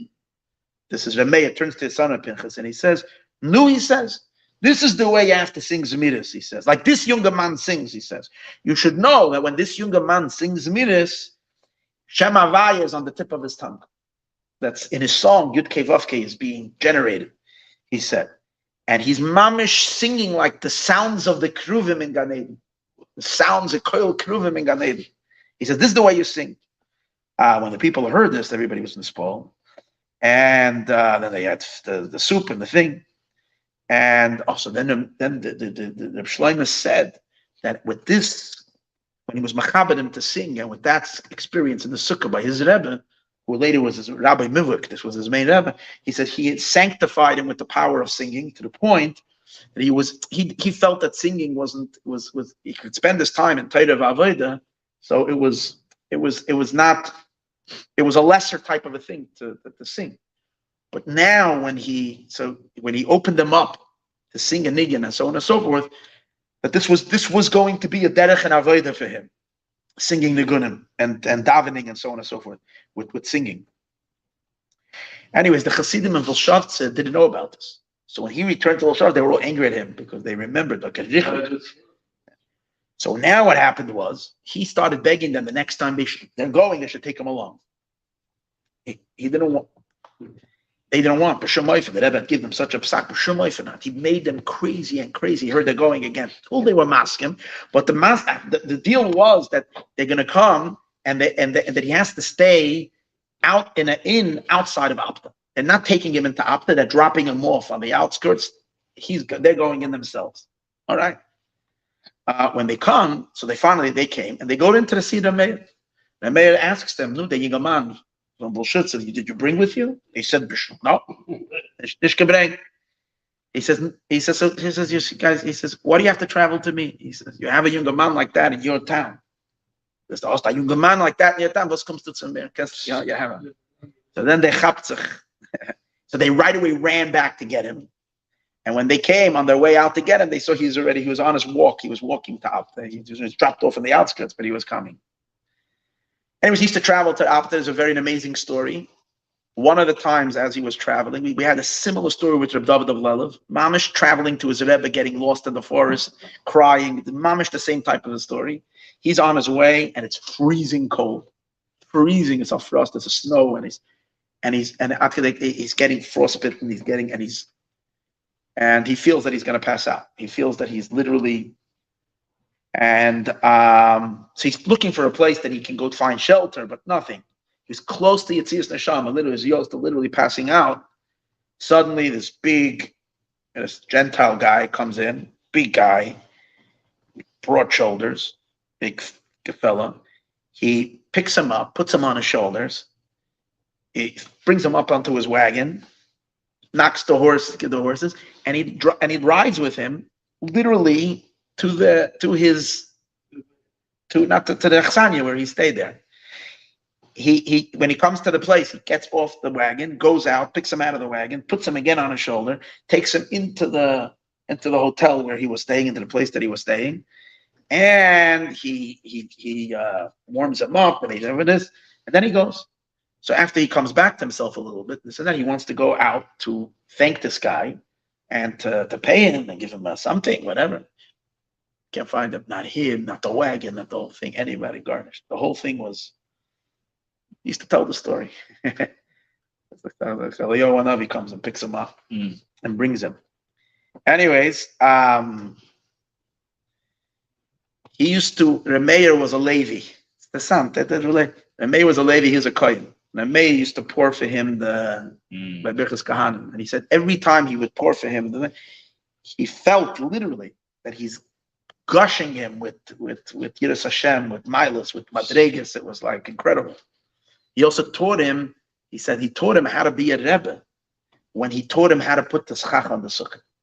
He taught him how to put the schach on the sukkah, and he taught him the avodah, being mashpia to Yidden, whatever needs to be. Yeah, the Rameya taught him, I forgot to say that when he was a boy, and he came to Yudah Kaddish, and the Yudah Kaddish then said that he's Shir Hashirim Ashel Shlome. The Yudah Kaddish kissed him on his head, the place of the tefillin. When he was 13 years old, he said, when he put on tefillin, he said, now he knows that the kiss of the Yudah Kaddish was mashpi on him, the same thing that the tefillin, because he kissed him on the makam of tefillin, he can feel that same energy. Right. But we can put on tefillin, don't feel anything on the tefillin, nothing on this. But when he put on tefillin, he felt from the kiss of the Yudah Kaddish. Yes, he put his hand on him. Anyways, after he passed away, I want to share with you an amazing story. Think about Nigunim. After he passed away, his Rebbe, Rameya passed away in Tov Kuf Peites. There aren't even known by him, I found. Anyways, I'm not sure. His next Rebbe was a student of Rameya who became Rebbe after him, Reb Shaya of Shavarz. But here's just a beautiful story. Talk about Nigunim. That when he came, he one time came to Shavarz, to the Rebbe, who was his new Rebbe. And they told him when he came there for Shabbos that Reb Shaya is out of commission. He's not feeling well, he's sick, and for Shabbos the Rebbe is going to be alone and the Chassidim. So he joined the Chassidim there for Shabbos. He was there. And they davened, he kind of, with all the Chassidim. And but he came to Shalosh Shudas, this is the story. Came to Shalosh Shudas, they called him, the sons, the Gabayim, they went to call Reb Shlome. And they said, we want you to come to Shalosh Shudas. It's a small little group. They're going to be with the Rebbe for Shalosh Shudas. The Pashtus, the invite was because he knew how to sing. And they were hoping that he would revive the Rebbe through his Nigunim. Anyways, there was only 3 people there besides the son of this Reb Shai. His name is Rabbi Emmanuel. Rabbi Yaakov Mevidum, another name. And one more Rav. That other Rav that was there also knew how to sing very beautifully. And Shtekal Achazan. And he was also very Hamish. So when he saw that Reb Shlome came in, who was a known Baal Menagin, He chaptzach that they wanted him to sing Zeminis, and he wasn't happy with that because he liked the attention. So what happened was, as soon as they washed as soon as they washed and they ate the thing, he starts singing B'nai Hechala. He sings B'nai Hechala, and he leads, and he does a medley. And he goes from B'nai Echala, he goes right into Yitzayah B'Bavoyim Ayadam, and then he goes right into Yedid Nefesh, and he goes into Kel Mistater, and he's shooting down the entire, all the way into Shir HaMalos. He carries through the whole thing, not allowing, because he didn't want to give him a chance even to open his mouth. Fine. They finish the Shal Shudas, and they daven Maidav, and the Rebbe is, the Rishai is lying over there, and he doesn't say anything. They do this, they daven Maidav, and come for Havdalah. So they mechabet someone for Havdalah. As soon as he finishes Havdalah, the Rishai jumps up and he says, no. He says, do over here, we have a guest. Sing Hamavdil. That's what he says. Sing Hamavdil ben Kodesh L'Choyel, right? So Reb Shlome starts singing Hamavdil ben Kodesh L'Choyel, and it was Anign, Azan. So it was the same kind of situation that happened over there in the Sukkah. And it was like a life. Suddenly the place was like booming. It was like unbelievable. And after he finished singing, Reb Shaya says like this. This was also a weird story. It's an amazing story. He says, "Get a cook." He says to everybody, he says, "Take a." You see that he became full of life. He's feeling better. Yeah. He says, "Take a look." He says, he sticks his hand into his bekasha like this, into the pocket, and he pulls out a coin. And he says, "Chabar Shaila." He says, "What's this coin doing in my pocket? It's the Shabbos to get begun. How can I have a coin? How can I have this little coin in my pocket? It's Shabbos." If you're going to say, he says, that what? Im Neumar, if you're going to say, as mir haben vergessen, Tzadikim used to speak in the word of mir. If you're going to say, as mir haben vergessen, that we had forgotten, and I'm carrying it in my bekasha from before Shabbos. He says, this is for sure, this can't be. Why?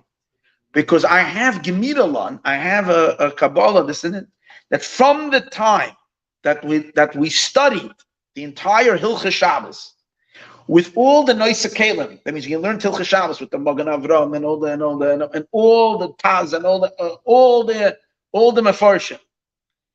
So from that time and on, there will never be a Michshel, Chas v'Shalom, in Shemitah Shabbos. So it's definitely Zenim the Chazikh Border that we did not forget this Matbeya in the pocket of Erev Shabbos. No, is Vertich Tzadik T'Shayla. Vertich Tzadik T'Shayla. So what's the doing? We have to say that Eliyahu Hanavi came and put the coin in the pocket, so we should be able to give it to this younger man as a thank you for singing the Niggin. And who sang Hamavdil, and he sang in his cat. And then he took out the coin. That's right, he had the coin, and he gave it to him, and he said, this is a Yasher Koyav. He says, before Hamavdil. What was this coin that he got from Eliyahu Hanavi? See? The idea of putting coins into the hat. Okay. It's an old minig. Then he went to another Rebbe who was afterwards, also his Stalkus Rebbe, the Saba HaKadishim Radishitz. The Radishitz was a big tzaddik. And also amazing by him. He used to, and afterwards, once he was Rebbe already, he traveled a lot to Rebbe Cheskel of Kuzmir. I know that Rabbi Yisrael, who reads all the stories of Tzadikim, is getting, it's like, it's like fat coming down from his from the Tzadikim. They used to eat the Gzayas matzah, and there was like, you could see the carbon Pesach because they had so much tainuk from these Tzadikim. Any case,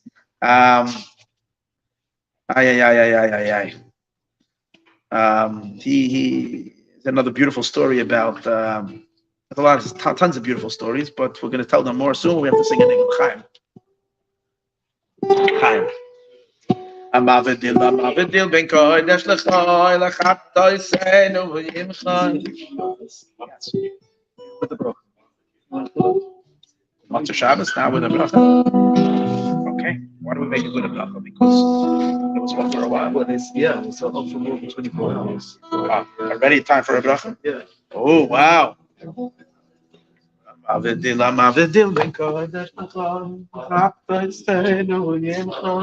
You don't know the name. That's a yes. That one you know.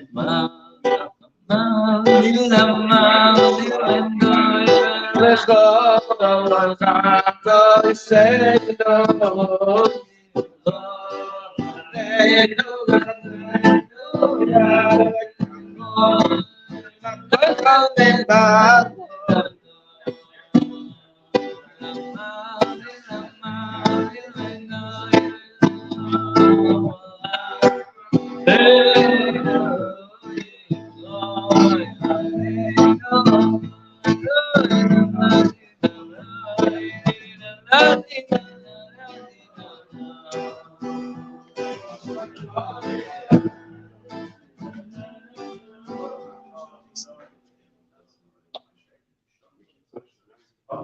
Oh yeah.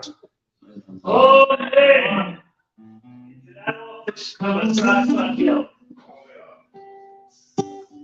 Keep them at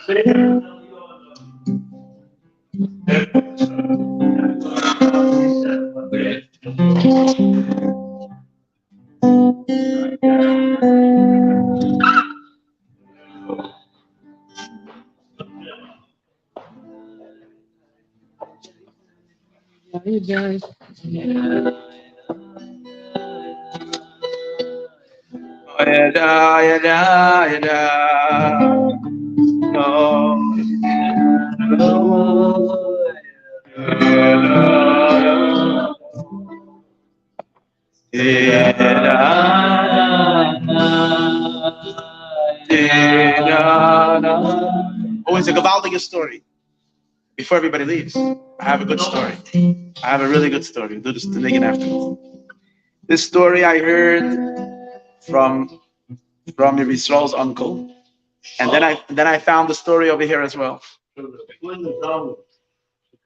He tells the story. It's worth listening to that story, but he tells it in Yiddish, in such a reiche Yiddish. You're like, wow. There's a city called Plavna.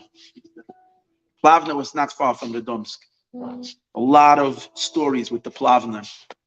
Oh, and that reminds me another story, Taka, from Plavna. Anyways, in that town, it was a nice town with a lot of Yidden and so on and so forth. And there happened to be that in this particular shul where the Chassidim davened, there was a Musar, an informer, a guy who this guy was like a real terrible informer. He loved going to the government and telling them stories that this guy forgot to put on his mask. That kind of stuff. They like to do, this is what his chayas was, to go and inform. And everybody was terrified of him. But not Stam was he Stam an informer, but he liked to sit by the Mizrach van.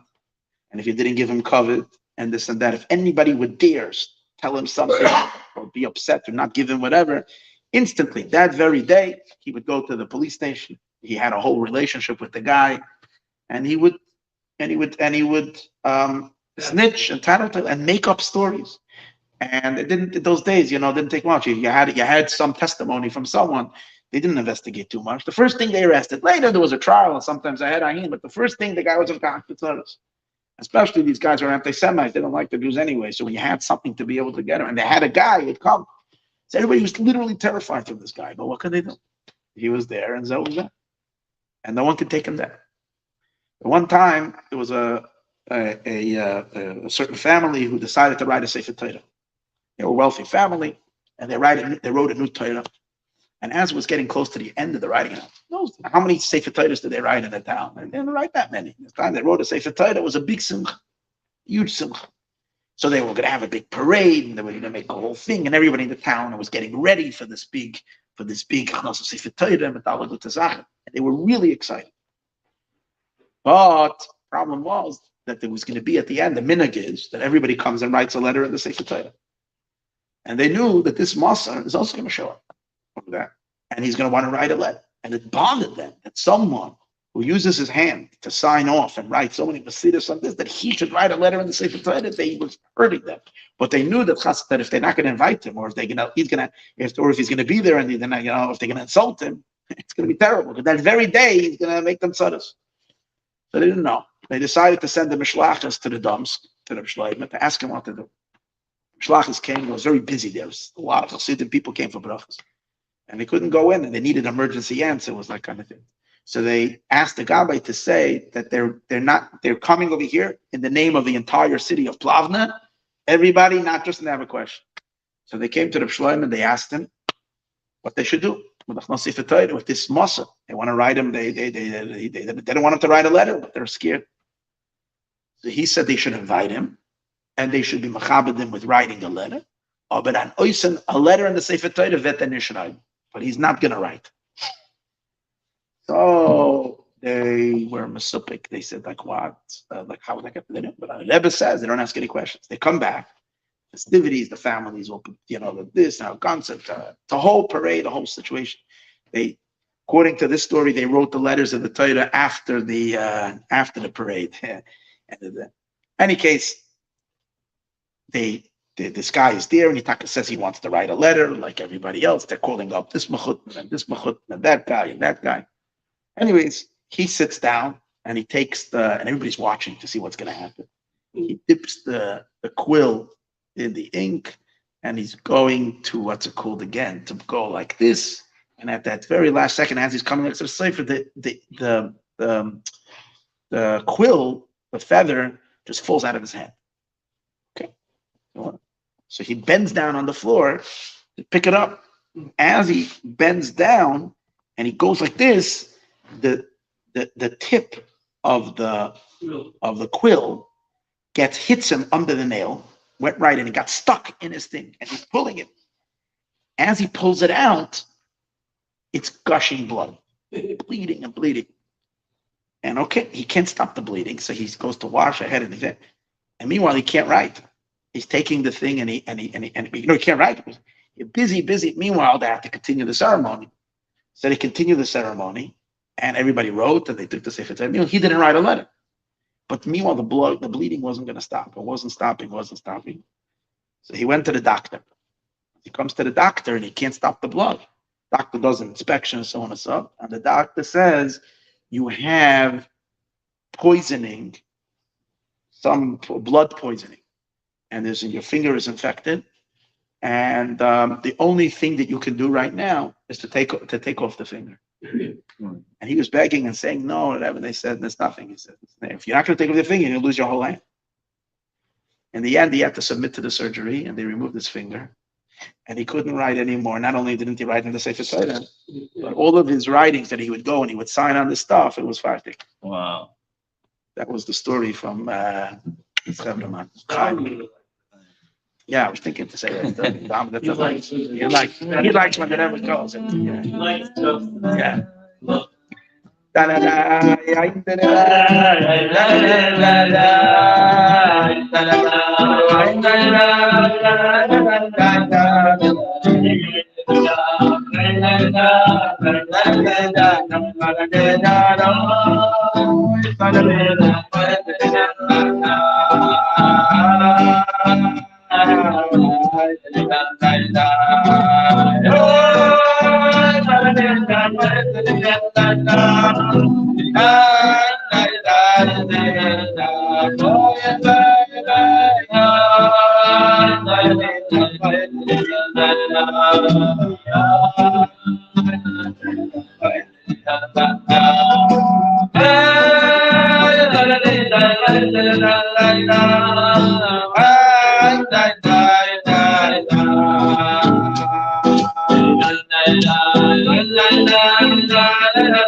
Okay, I have some really good stories over here. And first of all, since it's going to be the yard set of Melaveh Malkah this week, the Tzaddik Shlome, held himself a chassid of not a chassid, a talmid of Melaveh Malkah, even though Melaveh Malkah passed away before he was born. He's very connected to the Melaveh Malkah of Rodomsk. He used to travel every year, Chaf Alav Adar, to Rodomsk, to the cave of Melaveh Malkah. One time when he traveled, he passed through Krakow.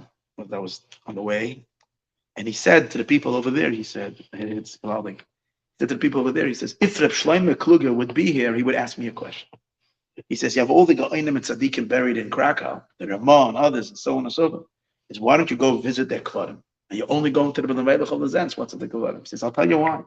Because there isn't even one bone of all these Tzadikim that are here. Because all these, whoever was buried is already in Eretz Yisrael. In other words, they go to Israel.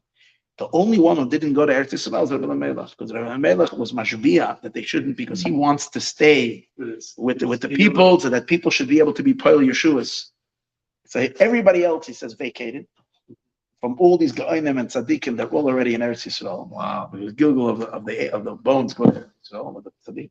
And Melech, he made a request that he should not. That's what he said. The Nerim Shespalo, he davened that his bones should remain on its place, that it should be able to be mishtatach on his kever. And he said, and Taka, he says, whenever we go to the Melaveh Malkah, we see him. That's what he says. We see him standing on his kever. He's wrapped in his talus and his tefillin, and he's davening for the Jewish people. That's what he sees. That's what he said. He sees. Mirzeh. That's what he said. At one time when he was on the Zensk, if someone, a couple came to him, they were a person who was crying that he doesn't have any children. So, and it's years already, he doesn't have any children. So he asked him, show me where you live. So he showed him that he lives in that house. So he says to him, you should know that house, the Melech once lived there. But it became, because it was one of the early years, he lived over there, and then he moved somewhere else. And people forgot that was the Melech's place, he says. And therefore, regular people should not live in such a holy place. Listen there. He says you should move somewhere else. And he moved somewhere else, and right away they had children. They told him, it's right in there.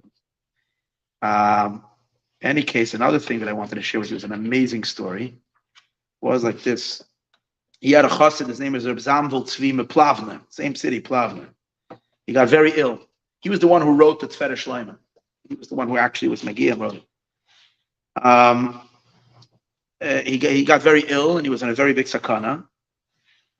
And he was laying like this till after an hour after Chatzos. It was like midnight, past midnight. Anyways, they called it Chevra Kadisha. That's where it was like. It was already at a point where it was this. They already lit lamps, and Reb Zamvel closed his eyes, and he was already laying like he's going. He felt that he's already leaving. Anyways, he opened up his eyes suddenly, and he said that he saw his Rebbe, the Rebbe from Rodomsk. So suddenly, he sees his Rebbe from Rodomsk, and he gave him a bracha for the Shlome. And therefore, now he feels much better, and fine. So they put out the licht, Chevra Kadisha, everybody go home. And everybody sees that literally it was a Tchias HaMesim. The guy was already there, he's back, he's okay. He said he's had a dream, his Rebbe came to him and gave him a Shlome, and everything's fine. In the morning, this Rabbi Yoel, who was the Dayan in the Rodomsk, is there in the morning, and he's banging in Plavna, which again, it's a town not far from Rodomsk, and he comes and he's by the house of Reb Zanvel, and he says, how are you doing? So Reb Zanvel was wondering, how do you know that I'm sick? And people didn't know. I just fell this ill a day or two ago. No one knew. And how do you know? So he says, I'll tell you what happened. He says, but this is what happened literally last night. I was sitting in the Beis HaMedrash of the Rebbe of Rodomsk. I was studying Torah. 1 o'clock in the morning, it's like after Chatzos, the Rebbe comes out of his room, and he comes over to me. I stood up on my feet, and he says to me, go take the Concorditsia. What's it called, the Concorditsia? That's the encyclopedia. Yeah. The Jewish encyclopedia is. Right. And what's it called? Concordancia. That's what they call it. Anyways, he says, find me how many times does it say in the Torah the word koifer? Koifer. So I went and I checked, and I came back and I told him how many. It says, okay. So the Rebbe was in a deep place, and he said, look, the Mechaber, the one who made this book, skipped one time that it says koifer. He missed one. Where? In Eoiv it says, Im yesh, we say it by Kaparis, Im yesh olav malach, and melitz echad mini elef, lahagid la'adam yosher, v'yachanenenu, v'yoymer pada'u, mireda shachar matzasi koifer. And that I found koifer. That's the one that's missing. Because he missed it. Anyways, when he finished, he turned around, that's all he said. Turned around, went to his room. Suddenly he stops. He turns around and he comes back and he says, you should know that there are three who judge a person. B'shamayim imal. There are three people who judge a person. You have to have it's a base. There's three. Two of them are the Ran and the Baal Shem Tov. The son, the Ran. Like Rabbeinu Nissen. The guy. Unless he means someone else, but he says the Ran. It's the Ran. Rabbeinu Nissen and No. the Ran and the Baal Shem Tov. And the third one is the person could choose the third judge, and that's the Rebbe that he would travel to during in his life. So that's the third one that he can choose. That's it. And then the Rebbe turns around, Shlome, and he goes back to his room. Before he's even able to, absorb this from both things that he said to him. It hit him like that. First, he's showing him that Tzasi Koifer Erayin. The Rebbe again stops by the door, turns around, and comes to him, and he gives him 18 coins, 18 pshutim, whatever they called it. And he said, give them to tzedakah, that there should be a pidya nefesh for Reb Zalman, for Reb Zanvel Hersh of Plavna. So when I heard that, I realized that you're in trouble. Right. So I came to see how you're doing. He says, what time was it? He says, it's exactly at that time that he had the dream, that he came to him and he told him in a Shlome. So when he had, and so he was talking about the importance of going to Tzadikim, Right. because the Tzadik can help you out. The Ram, the Baal Shem Tov, and the Rebbe that you go to. That's that story.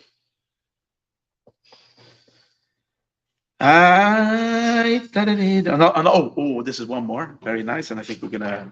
This is very special. When the Chassidim started coming to him, he didn't want. He didn't want to be a Rebbe. He was a Rav. He wanted to be a Rav, not a Rebbe. When Chassidim started coming, and they were driving him crazy.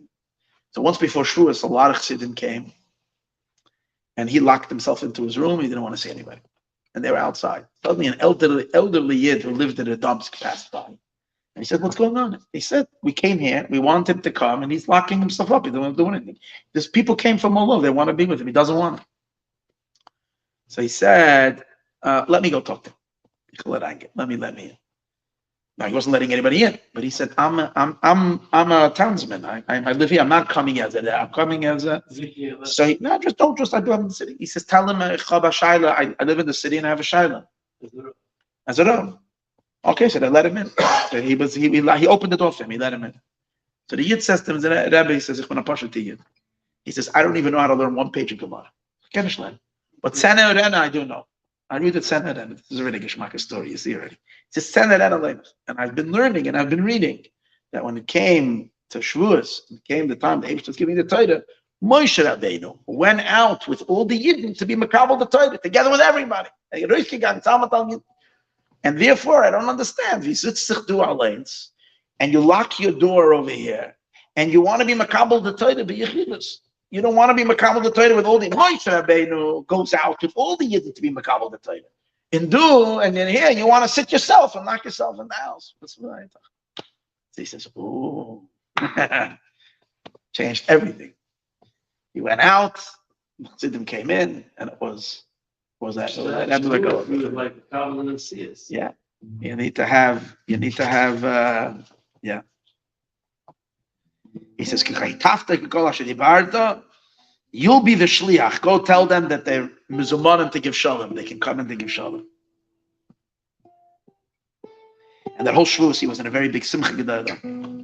And he chazed many times on Shavuos what this El Teriyah, that Moshe Rabbeinu was going to be together with the Yidden. Yeah. Oh, so where did his Chassidim really pile on? What happened? What happened was when Rabbi Yitzchak Vorka passed away, and the Chassidim of Vorka needed an Rebbe, they came to him. The next one was that the real big influx of Chassidim happened was this Reb Moshe of Lelev, was a son of Reb David of Lelev, went up to Eretz Yisrael. The whole story, how they went together, it was an amazing story. But Reb Moshe of Lelev went up to Eretz Yisrael, and he told his Chassidim, they were crying, how are you leaving us without Hai? He said, how are you leaving us without a manik? And he said, I'm leaving you to Shlome, and he'll be your Rebbe. You can go to him. He says he's so then the whole level of Chassidus that stayed over there all came over. And then, as I said, Rodomsk became a very, very big, a major center for Chassidus. What? No. No.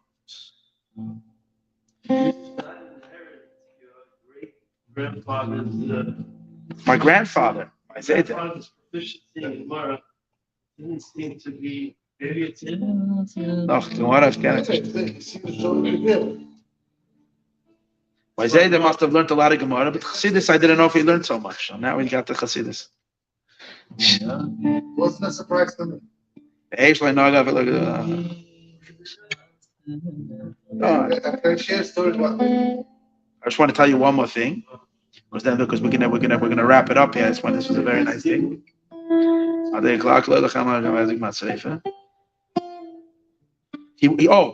He protected everybody that came to him. So one time, he said that no one ever passed away when they came to the Rodomsk. Never, there should be an ever thing. And it happened that the Rosh Hashanah after his passing, one of his Chassidim passed away in Rodomsk. But till then, it never happened.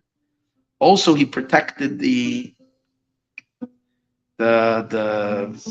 surrounding. So what happened was, anybody that came, their homes were protected. One time was Shavuos, and there were 6 Chassidim who came from Apta. And the second day of Yom Tiv, a Gentile came by from business, and he brought news that a terrible fire broke out in the city of Apta, and many homes were burnt. The Chassidim got terrified because their families were there and everything. They were very scared. So they came to ask. Anyways, they came to bring the terrible Basuda to him. They were begging for whatever. He calmed them down and he said, Go l'shalom, don't be afraid. He said to each one of them, don't be afraid. You're not going to have you because you didn't have any hezek chas v'sholom from the Sreif. Anyways, everybody was like that. Anyways, the last one, there were 5 of them. The 6th one came in, and he didn't say this. So he was quiet. So Chassidid, they thought that something is not good. Anyways, he said, so I know he realized that there's a fact that the fire burnt my house, but please tell me if my family is okay. So he said, Mishpach is okay. What happened? They went home. The only house that from the 6 that was burnt was this person. But Baruch Hashem, the family was saved. But the other ones were not even,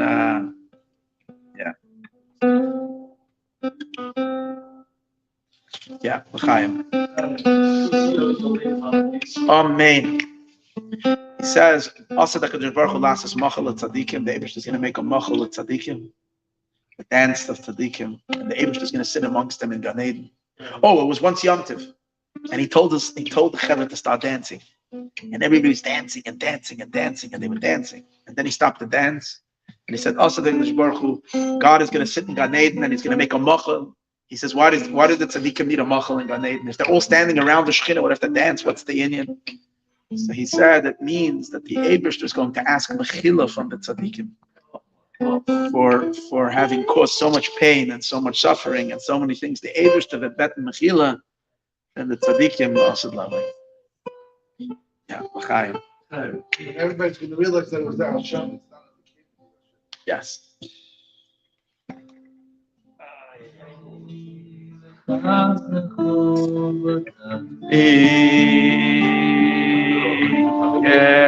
ליבי בשבח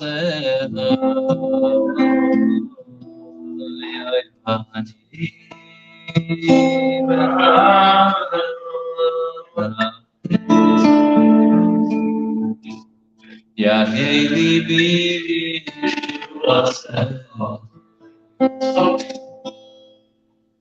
Oy vahani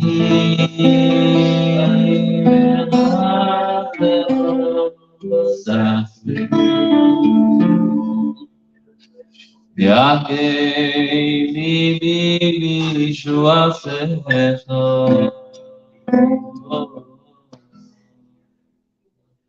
Oy vahani chasecha v'tachti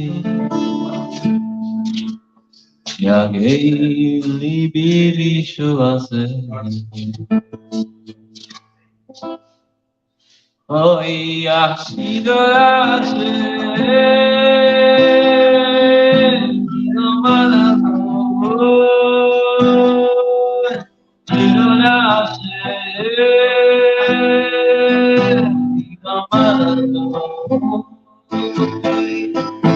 Yido Hashem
No.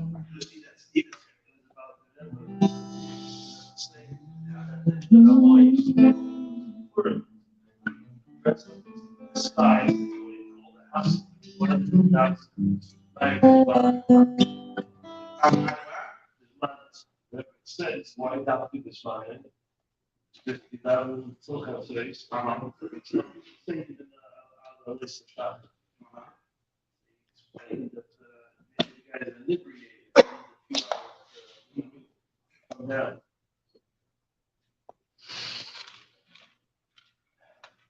It's a motion. Yeah. Good luck, everybody. Rabbi, I found a few nigunim of the Shlome. Yeah. I found. Yeah. Yeah, probably. Oh, wow. Let's play it. Let me put it. I mean, I don't know where this comes from, but it's recorded.